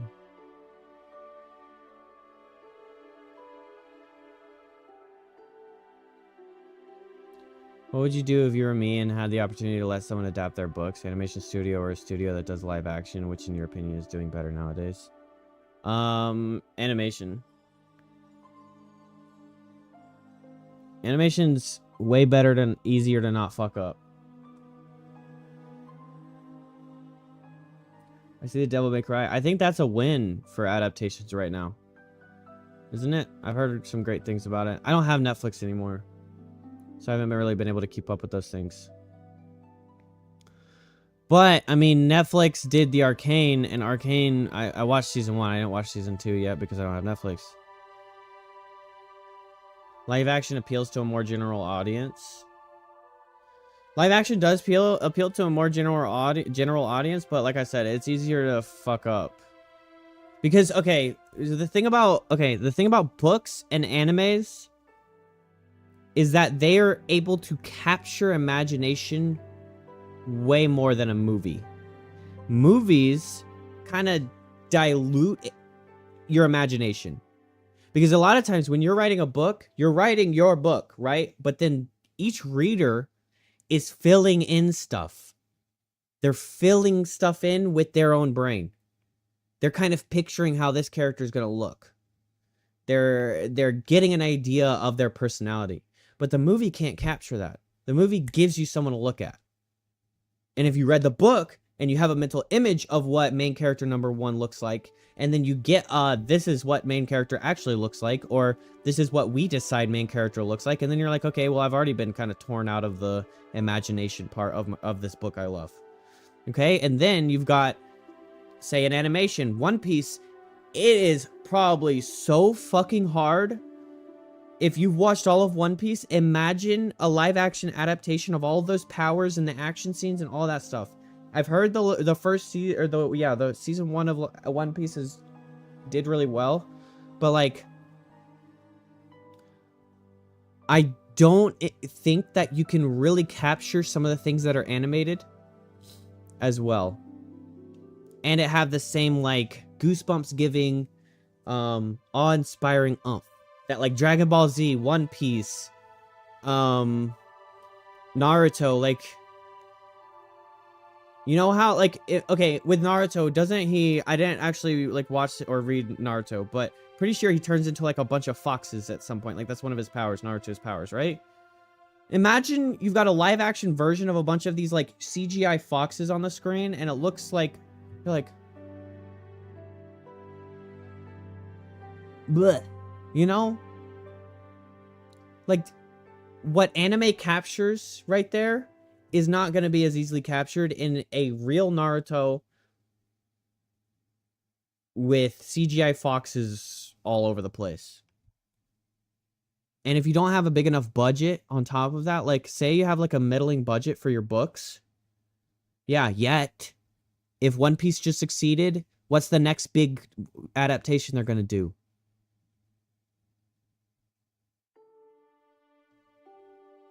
It's all a matter of getting that damn license, and they're going to throw that out there.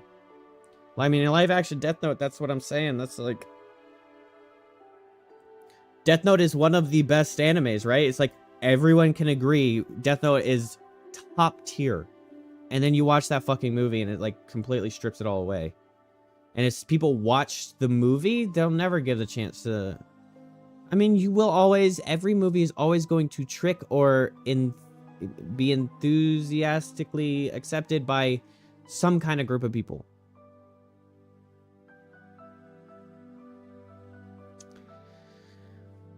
But like for your books, that's the thing. I would say look more... If your books succeed, look more towards an anime or animation adaptation. Because stories just adapt better. Written stories and video game stories just adapt better with animation. Which is why I don't know why Capcom just greenlights whoever makes Resident Evil to a live action. Like, who the hell? I mean, yeah, Capcom just throws everything out there all the time.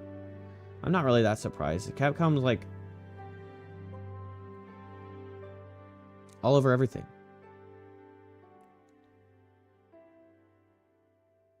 I appreciate your input. I think animation is better for the route. Yeah. Well, you're welcome. That's just my opinion, though. I mean, people could probably make a pretty good argument for live action as well. And some people, there is a group of people, large group of people that like, oh, I can never watch animation. What are you, a child? It's like, I don't even watch live action stuff anymore because I'm just like, we really can't. Honestly, like, if you like, I've been seeing like posts about it, but like, if you like look back at like Pirates of the Caribbean CGI of Davy Jones and his like tentacles and stuff, and then you look at today's CGI with like She-Hulk, or like, I actually really like Thunderbolts, but even some of the CGI in Thunderbolts, I was just like, bleh. It makes you wonder how far the Sonic movies will go. 4 is already greenlit. I think Sonic... Those poor Sonic fans, they'll just suck up everything. And also Sonic taps into children really well. Jim Carrey, Sonic, the creature, the cuteness, the GPG nature. Pirate CGI is so damn good. I mean, even looking back all the way at Lord of the Rings CGI, it's not that bad. Like, some of the stuff in Lord of the Rings, like, you can see the green screens in most scenarios, but, like, it's still pretty good. And then, like, today, it's just, like, so CGI, like, some stuff.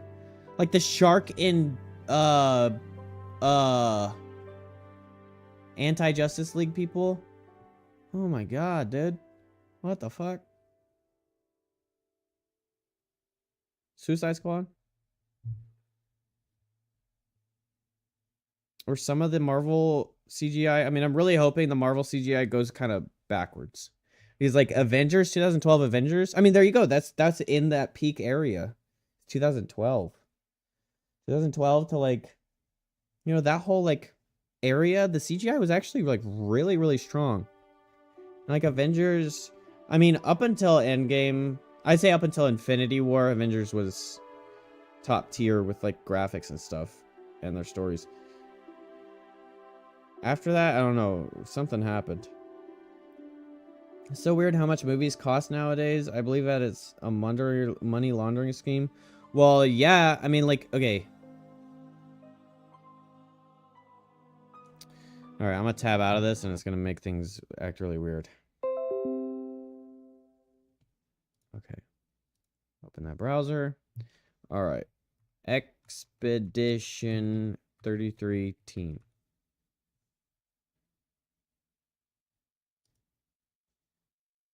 Creator team.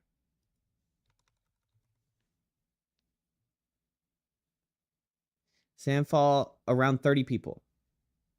Okay, my very strong stance is that Expedition 33 is going to win Game of the Year.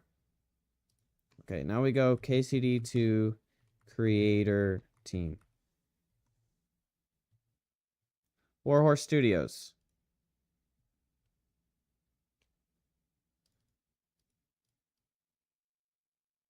Dev team size, there we go. Okay, 250, wait. The first one was developed by about 11 people. The second one was developed by over 250 people. Okay, that's less of a good example. All right, now we look at Assassin's Creed Shadows dev team size.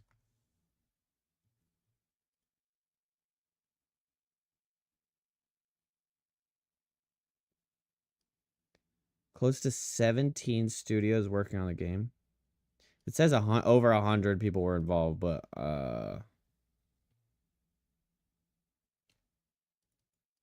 Assassin's Creed Shadows credit real duration. The end credits are exceptionally long, clocking around, which you can speed up. They can't be skipped. Extensive cast and crew involved in the game's development. Takes like 2 hours to get through the whole credits list.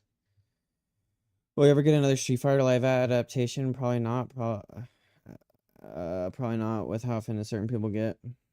Yeah. I put money on Expedition 33 winning Game of the Year. I started playing yesterday thanks to Game Pass, and goddamn, it's not hype. It's a fantastic game. I mean, it doesn't even...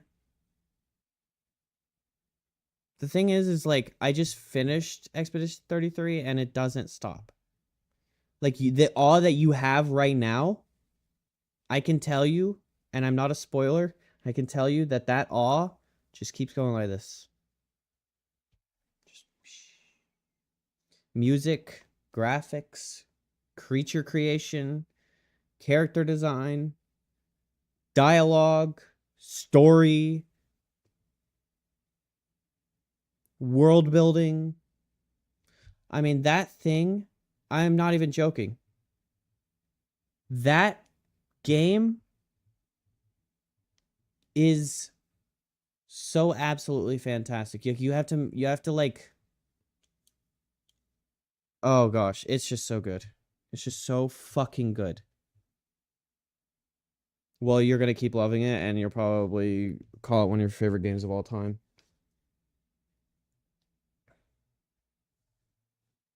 I mean, up until like 30 hours, there's still like some game mechanics getting added in, depending on how you play those games, like that. But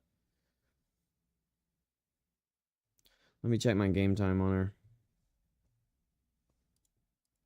I got it on Game Pass too because I wasn't sure about it.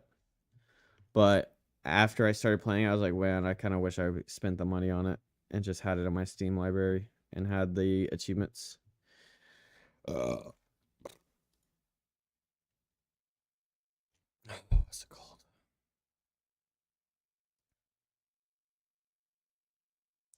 Expedition.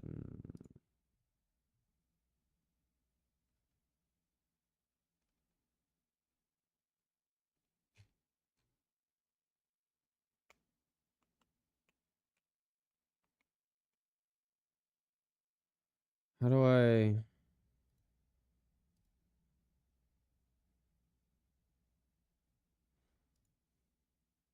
Shit. Normally it shows me right here what my time spent.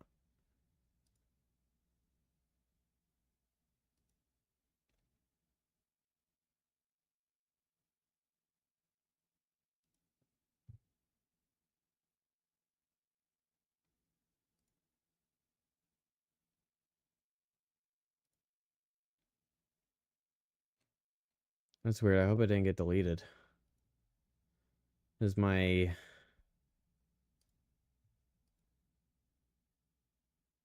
Time played 3.7 days.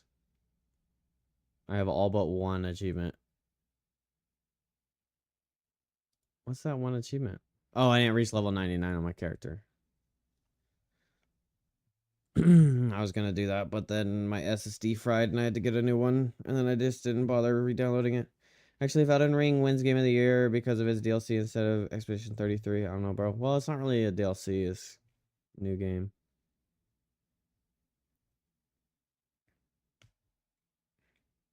Well, okay.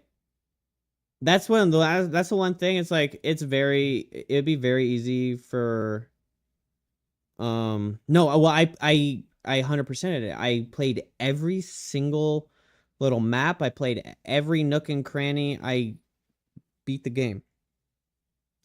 I experienced every single section of that game that I possibly could.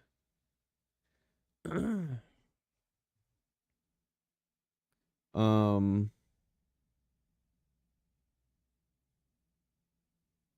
and so with that, I did have a little bit of difficulty. I just like psychologically I wasn't really in tune with the parries until later on. I started figuring it out better. And also, I think my controller is broken. The right bumper on my controller always goes out, but I get the controller for $60 when I replace it instead of $250, so I just keep doing that, and then I just keep the right bumper goes out, and I think the right bumper goes out. And that's what parry is, and you can't remap it without doing some other extensions or something. So I'm just like, fuck, you know? Elden Ring, not think of Night Rain as in the Elden Ring IP. It's a new game though. It's not really like a DLC.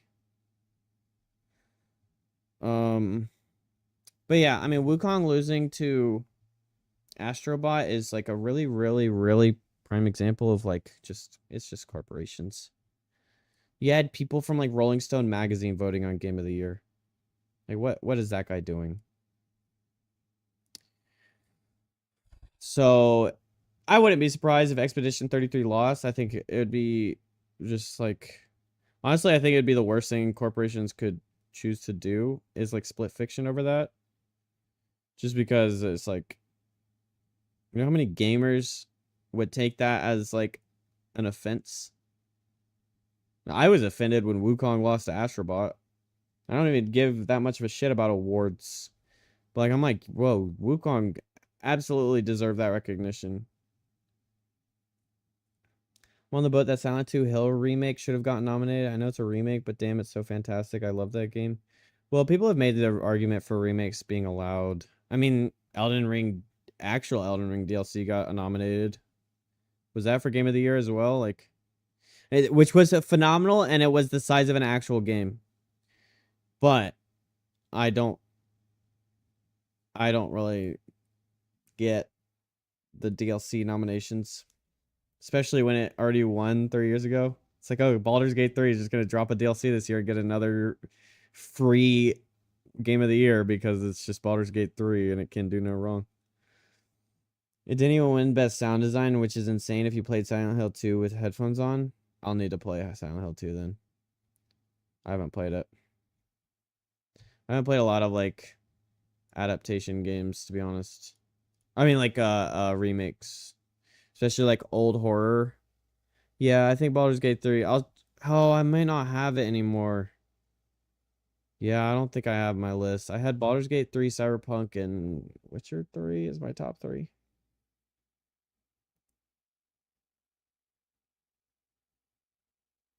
No, Baldur's Gate 3, Cyberpunk 2077.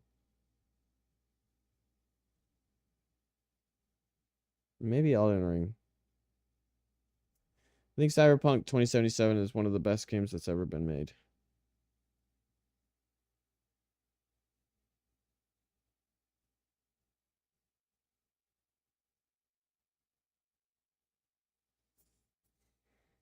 It's the only game I've actually played through fully twice. I have this like it kind of sucks, I guess. I have this issue where I kind of retain it all. And so it's really hard for me to replay a game even if I love it and absolutely adore it.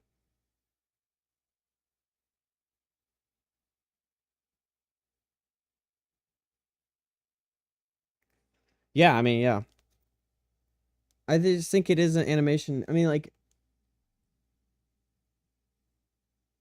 I just think it's not it's important to not disregard the imagination aspect of your fans. So you would have to paint your character, right, through your descriptions. And I think animation, and also with animation, you could probably have more say. Like, if you live actioned it, you wouldn't, it would be harder for you to be like, oh yeah, I want Tom Holland to be that guy. I want Denzel Washington on this character. Because, like, you know, obviously that would be really hard to do with a budget like that. But, like, being able to design and animate the character, and, like, hopefully the people doing that would get some insight from you and, like, run stuff by you. Like, for example, like, people that made my emotes would, or Toke, she would, like, show me the emote and ask me if I wanted to change anything.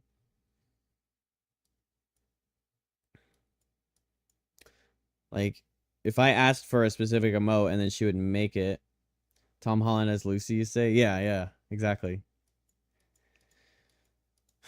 And then it's also just, like, action being, like, impossible to convert from a book into live action, unless if it's like a fantasy type, unless you had, like, a massive budget, and then you're just really trusting the budget that is actually there. Like, are we talking Marvel Avengers movie, or are we talking Marvel Disney Plus TV show budget? You know what I'm saying? You had me at Tom Holland playing Doctor Doom. Well, that would have been an interesting twist if you make Spider-Man, like, you delete him from everybody's knowledge in that last movie, and then suddenly he's Doctor Doom, and everyone's like, who the fuck is this guy? That would have been funny.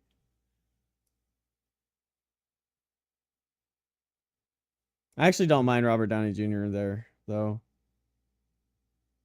Robert Downey Jr. is too good to just, like, let go. At least he was on Iron Man. I don't know. It'd be interesting to see him playing, like, the big baddie. You know, with the way explosive budgets are nowadays, I don't know, streaming budgets like She-Hulk is shitty, but movies look bad too. Yeah.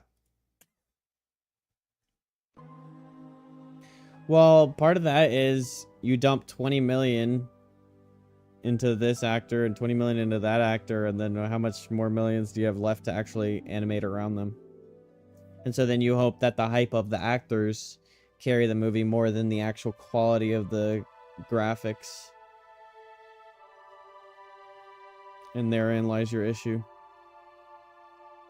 You don't build the movie and then place the actors in. Because a lot of times, if it's a really, really good movie and a really, really good story, you can put any actor in there. You don't have to have Tom Holland and Robert Downey Jr. and Robert Downey Jr. as Doctor Doom. Has to be some kind of timeline being shut down as Iron Man, and he became Doctor Doom. Both characters are intelligent, so there's a connection somehow. Yeah. I mean, I'm not... Right. Well, that's why I don't have an issue with it, because it's like, you know, there's the alternate timelines that we're exploring in Marvel and all that.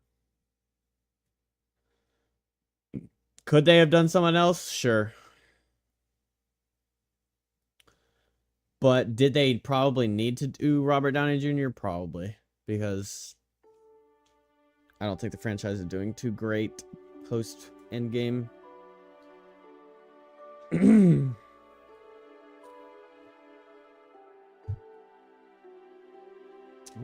Look at that. There she is. I moved and she got excited. Oh, yeah. People have issues with it. Don't know the Doom connection in Iron Man. They have cross paths. Yeah, I mean, that's like, that would be like me. At first I was like, what the hell? Why would you kill him and then bring him back, you assholes? You're just being corporate now. But then I realized, yeah, there's probably, and I think someone probably explained it or something. Maybe I watched a YouTube video.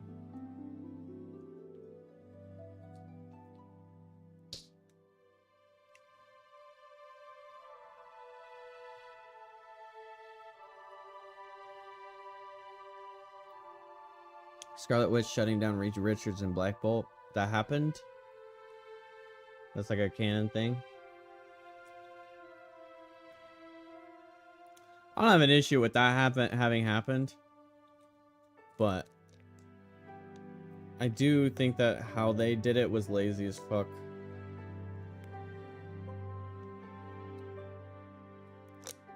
Like, you didn't even get to see, you finally introduced someone like Black Bolt and you didn't even get to see him perform. I get, obviously, like, it's hard to, like, let Black Bolt speak because he's so powerful with his, you know, the power of him, but obviously his goal was to just obliterate her right there, but, like, Reed Richard being like, Black Bolt can destroy you with one word.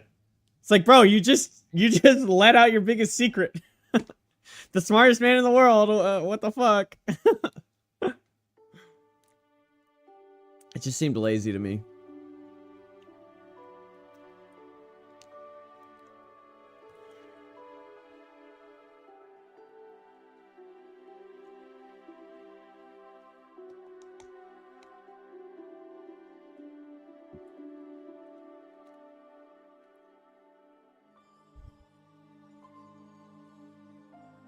But again, you know, books can and have been adapted really well into live action. It just depends on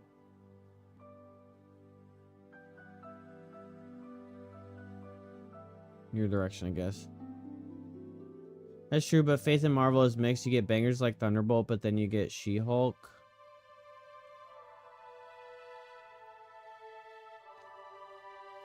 Yeah. I think people are just fatigued at like the the way they made She-Hulk.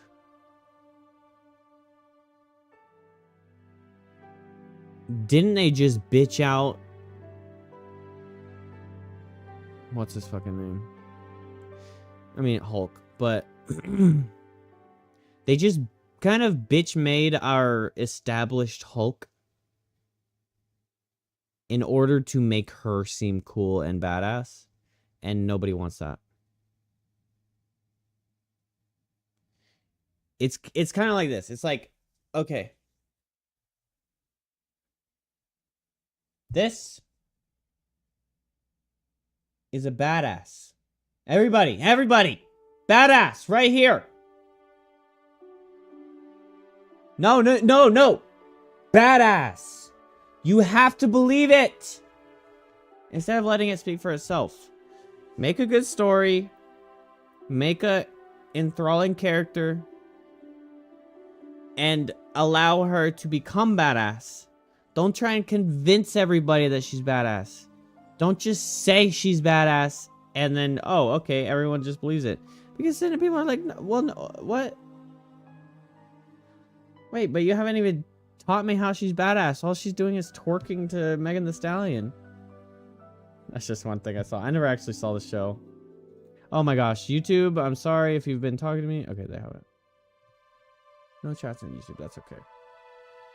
I just realized that the chat was not, and the chat box wasn't showed up. It was like under layers. And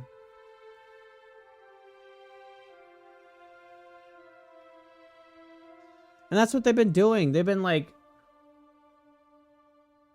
girl bossing characters without any merit. Hey, She-Hulk is a strong, independent woman. Yeah, well, you just like, if you just like force the girl boss, and okay, so like here's like really good. It's not that, like, some people are like, oh, you just don't like women in power. No, that's. I grew up with 3 sisters, surrounded by 3 sisters all the time, and my mom. But like, I'm not stupid either. I see what you're doing. You're forcing the girl boss because you're too lazy to actually write a good girl boss. For example, you've got Cyberpunk Edge Runner's girl boss. You've got Cyberpunk 2077. The 2 girls in there were written really well. You've got Arcane girl boss. I mean, what else is there? Black Widow. Girl boss. As fuck. Gamora and Nebula. Girl boss as fuck. And you didn't force them. You didn't try and convince us that they were. You just let the story and the character speak for itself.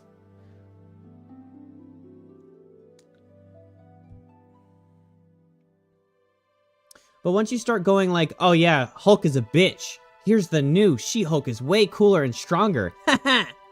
And you're just like, wait, no, Hulk is not a bitch. Why are you making him a bitch? We don't want you to make him a bitch.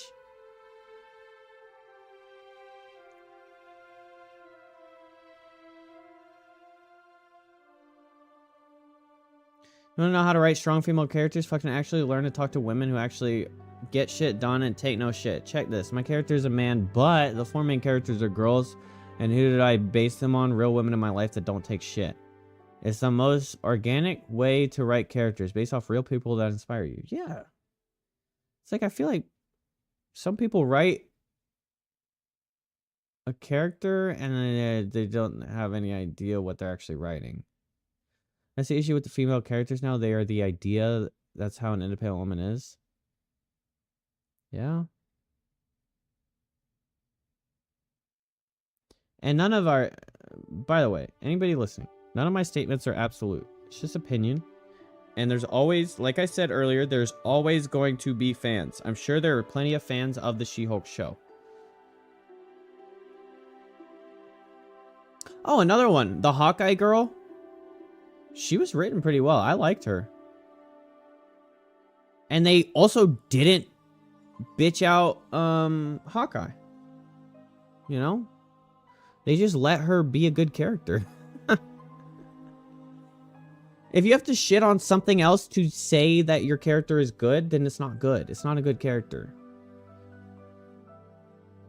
You don't have to contrast and then make the thing you're contrasting shit in order to uplift your character. And Scarlet Witch. I mean, I could keep naming well-made characters. I'm trying to remember, like, poorly made characters. I guess there's not that many. I mean, nowadays I haven't really been consuming mainstream media. I just really only watch animes. Like, I just stay on Crunchyroll, to be honest. So a lot of my I respect your opinion, but when it gets down to it, She-Hulk is just not a good show. Not even because of the characters, the writing is just off. Like, why put down Mark Ruffalo to uplift She-Hulk? Yeah, and that's why I didn't watch it. One, I don't want you to put down the Hulk. Nobody needs to be putting down the Hulk. Like, you don't... Of all the characters you can use, why are you using the Hulk as your stepping stone? Hulk is She-Hulk's mentor. He's supposed to be, I'm assuming, and what I've heard is that in the show, she just kind of, like, brushes him off.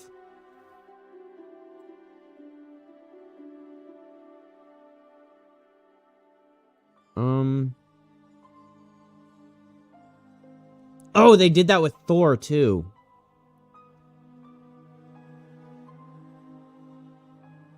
They just kind of... In Love and Thunder, they just kind of made Thor... like... They're like, she's super badass! Make Thor silly! And kind of lame. And pitiful a little bit. Like, he was still cool and strong and badass, but, like... They really kind of pitifuled him. In order to make her strong. Like, why not just write her strong? Why not just make her a strong character? Instead of, like... And then now you have 2 strong characters. Instead of, oh, well, we need to kind of shit on Thor to make her the front of, you know, front of show. Whatever you call it. Frontliner.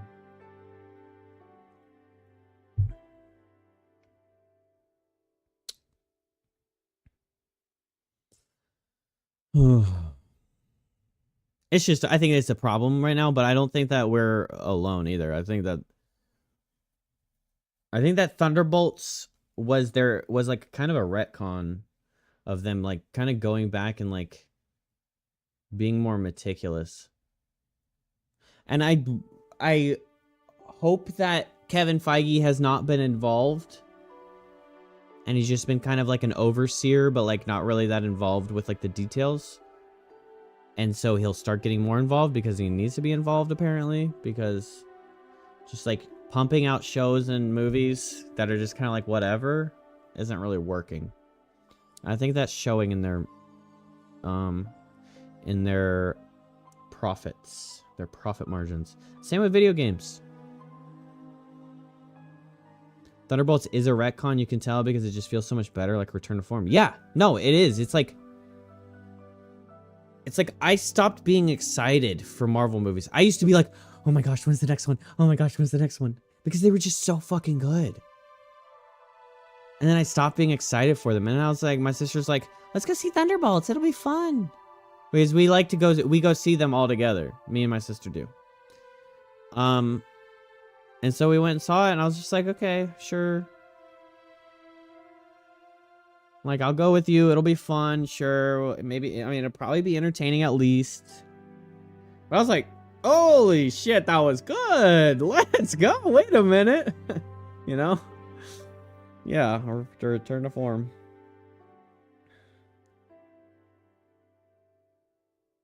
So, you watched Thunderbolts for David Harbour, but the idea of a jank Avengers is a solid idea. Yeah, I loved it. I loved that they called it Thunderbolts the whole time, and then after it came out, they started to do the new Avengers thing. I love that the end credits is them being like, oh, well, new Cap is telling us we can't be the new Avengers. Like copywriting the name. I thought that was funny. I love the movie, and with the end credit scene of the Fantastic Four, I was ecstatic. Yeah. What kind of sucked is that you already knew Fantastic Four was coming. It would have been really nice if they kept that quiet and let you find out about Fantastic Four and then drop trailers afterward. I don't know why they did that, I'll be honest. Like, they would have had so much more marketing and hype built if there was no talk of Avengers 4 or the cast or anything. No trailers out. And they show that little fucking force symbol on the side of that ship. Oh my god. But the new Fantastic Four cast looks promising. I mean, they've got like up and comers that are good actors. For me, other than Pedro Pascal, because he just hasn't shown me anything I've been impressed by. But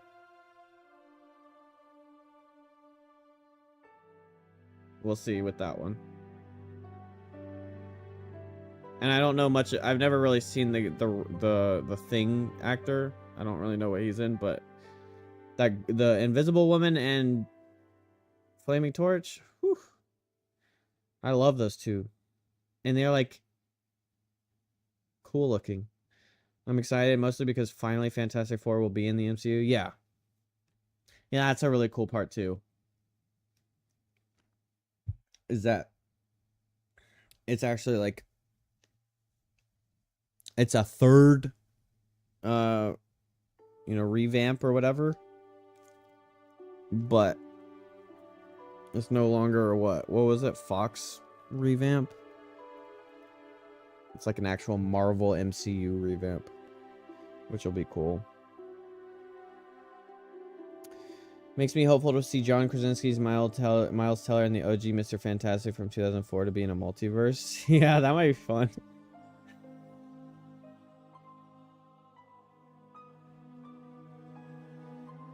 Yeah.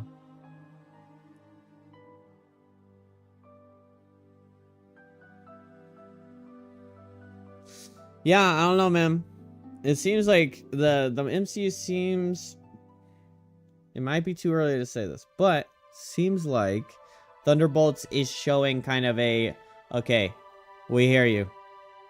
And they even said, I mean, Kevin Feige announced, like, or the CEO of MCU or whatever, or Marvel or whatever, they kind of announced, like, hey, we're going to slow down on these shows because we realize that we've just been kind of... The demands of Disney, we've just been kind of churning them out. And so it's gonna be less. Oh, and that was another thing. It was just like, regardless of whether it was good or not, it was just so exhausting to try and keep up. Like, you had to watch all these Disney Plus shows, and you had to watch this show to understand what was going on in this movie, and then that, and then this thing. And they were saying like, okay, we're gonna stop doing that because it got way too convoluted and confusing. Like, my sister was like, oh yeah, that character is from Ant-Man and the Wasp 2. And I was like, oh, what? I don't think I watched that, but still. Is that why we got Wolverine back with Deadpool? Yeah, I guess so. Oh, wait. What is your take on X-Men possibly being in Secret Wars? Well, there's X-Men in Doomsday.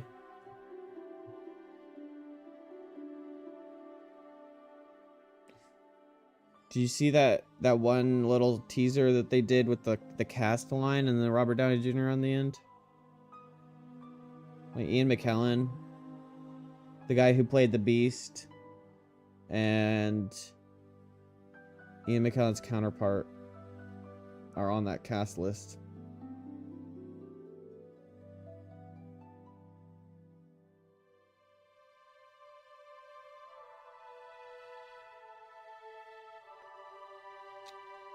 I think Ian McKellen was on that list.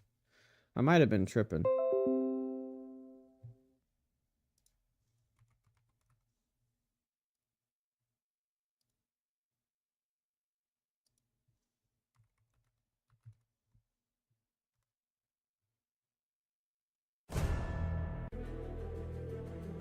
Vanessa Kirby, I think that's the Miss Fantastic.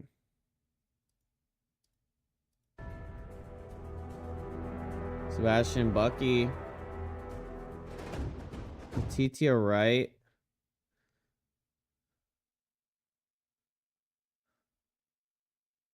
Is that one of the Black Panther ladies? Is that bald Black Panther lady or the girl? I don't remember. Paul Rudd, Ant-Man. I don't know who that is. Actually, Russell, isn't that Fireboy? I don't know who that is. Evan Moss.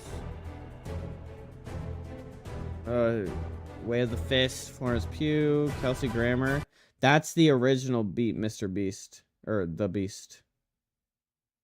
Kelsey Grammer is.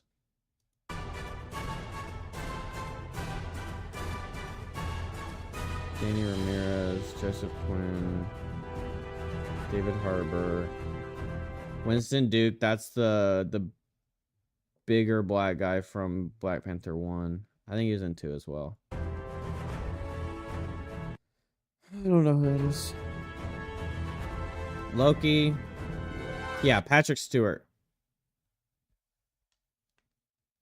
Patrick Stewart is Professor X. Magneto.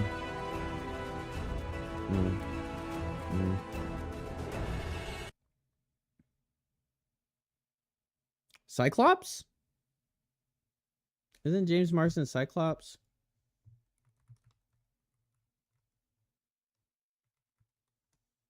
Yeah. I'm actually interested in Sentry. He's super powerful. How will that work in power levels with Thor? Yeah. Gambit. So yeah, there's gonna be a lot of X-Men in that one. Wait, when is Secret Wars coming? Isn't that like far off? 2027? They already have a cast for it. America Chavez.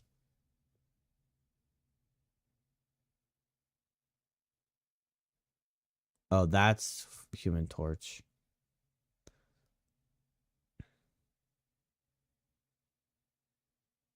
James Marsden is Cyclops, but remember he died. Yeah, but we're going multiverse, you know? So maybe it's like you're saying maybe it's like an evil Cyclops?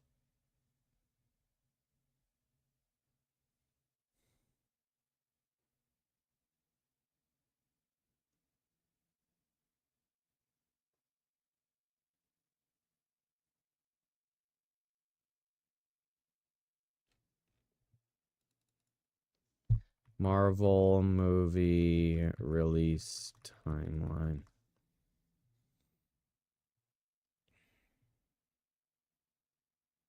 Oh, that's an old one.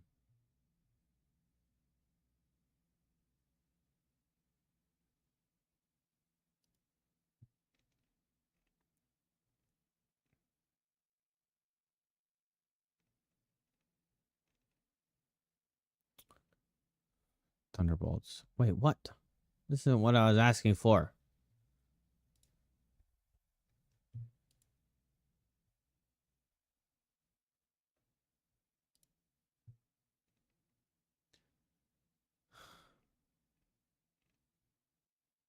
Ironheart, Fantastic Four, Eyes of Wakanda. That's probably like an animated. Marvel Zombies is probably like a Wonder Man.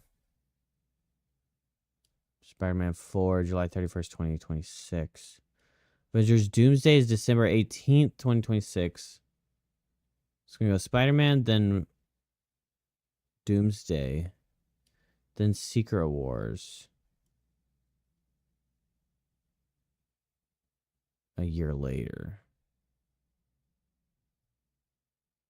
They have a Shang-Chi slated.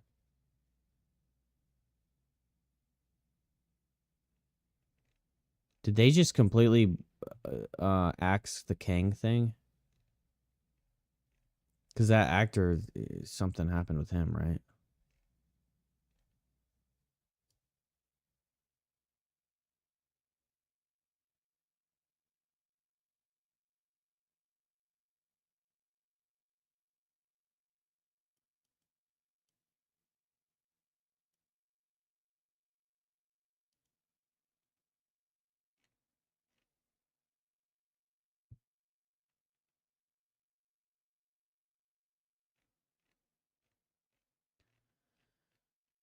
I'm hoping we finally get to see Spider-Man with Wolverine. It'd be nicer to see the Midnight Suns and Secret Wars like Ghost Rider and Punisher. My dogs want to go for a walk in the park. Oh, well, actually, I'll probably be ending. It's 4 a.m. And I'm tired. But hey, Malice. It's been fun. You'll get the Yap sessions a lot.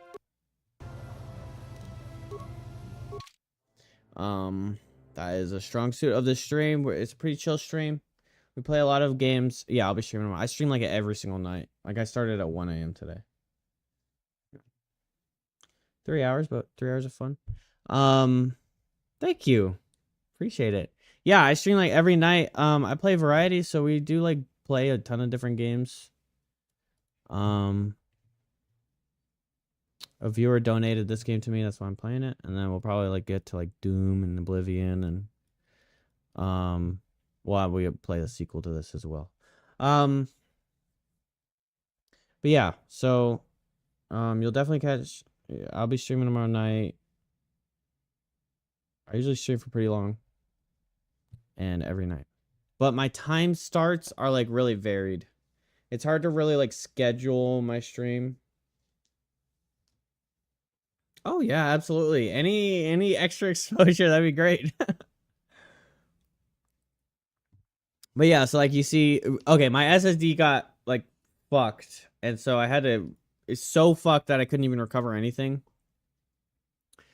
and I haven't really installed too many games since then. This was just a couple days ago, but like right here, I have these two downloaded. We played Marvel Rivals a good bit. Right now, we've been kind of stepping away from it because this is the way it is right now.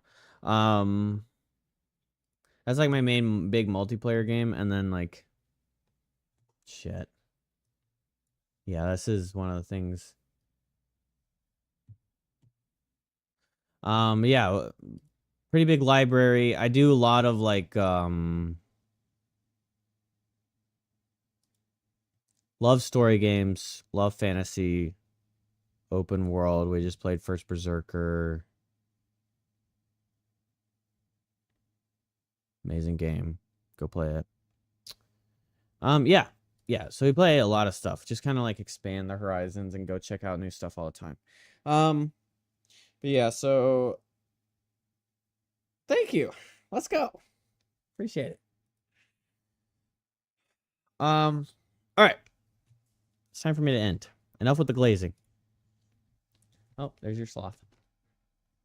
And I have to go give her attention because I was at work all day. She missed me. All right. Have a wonderful night, everybody. I love you. And I will be streaming tomorrow night. Ow. Probably more KOTOR. And we'll see you then. All right.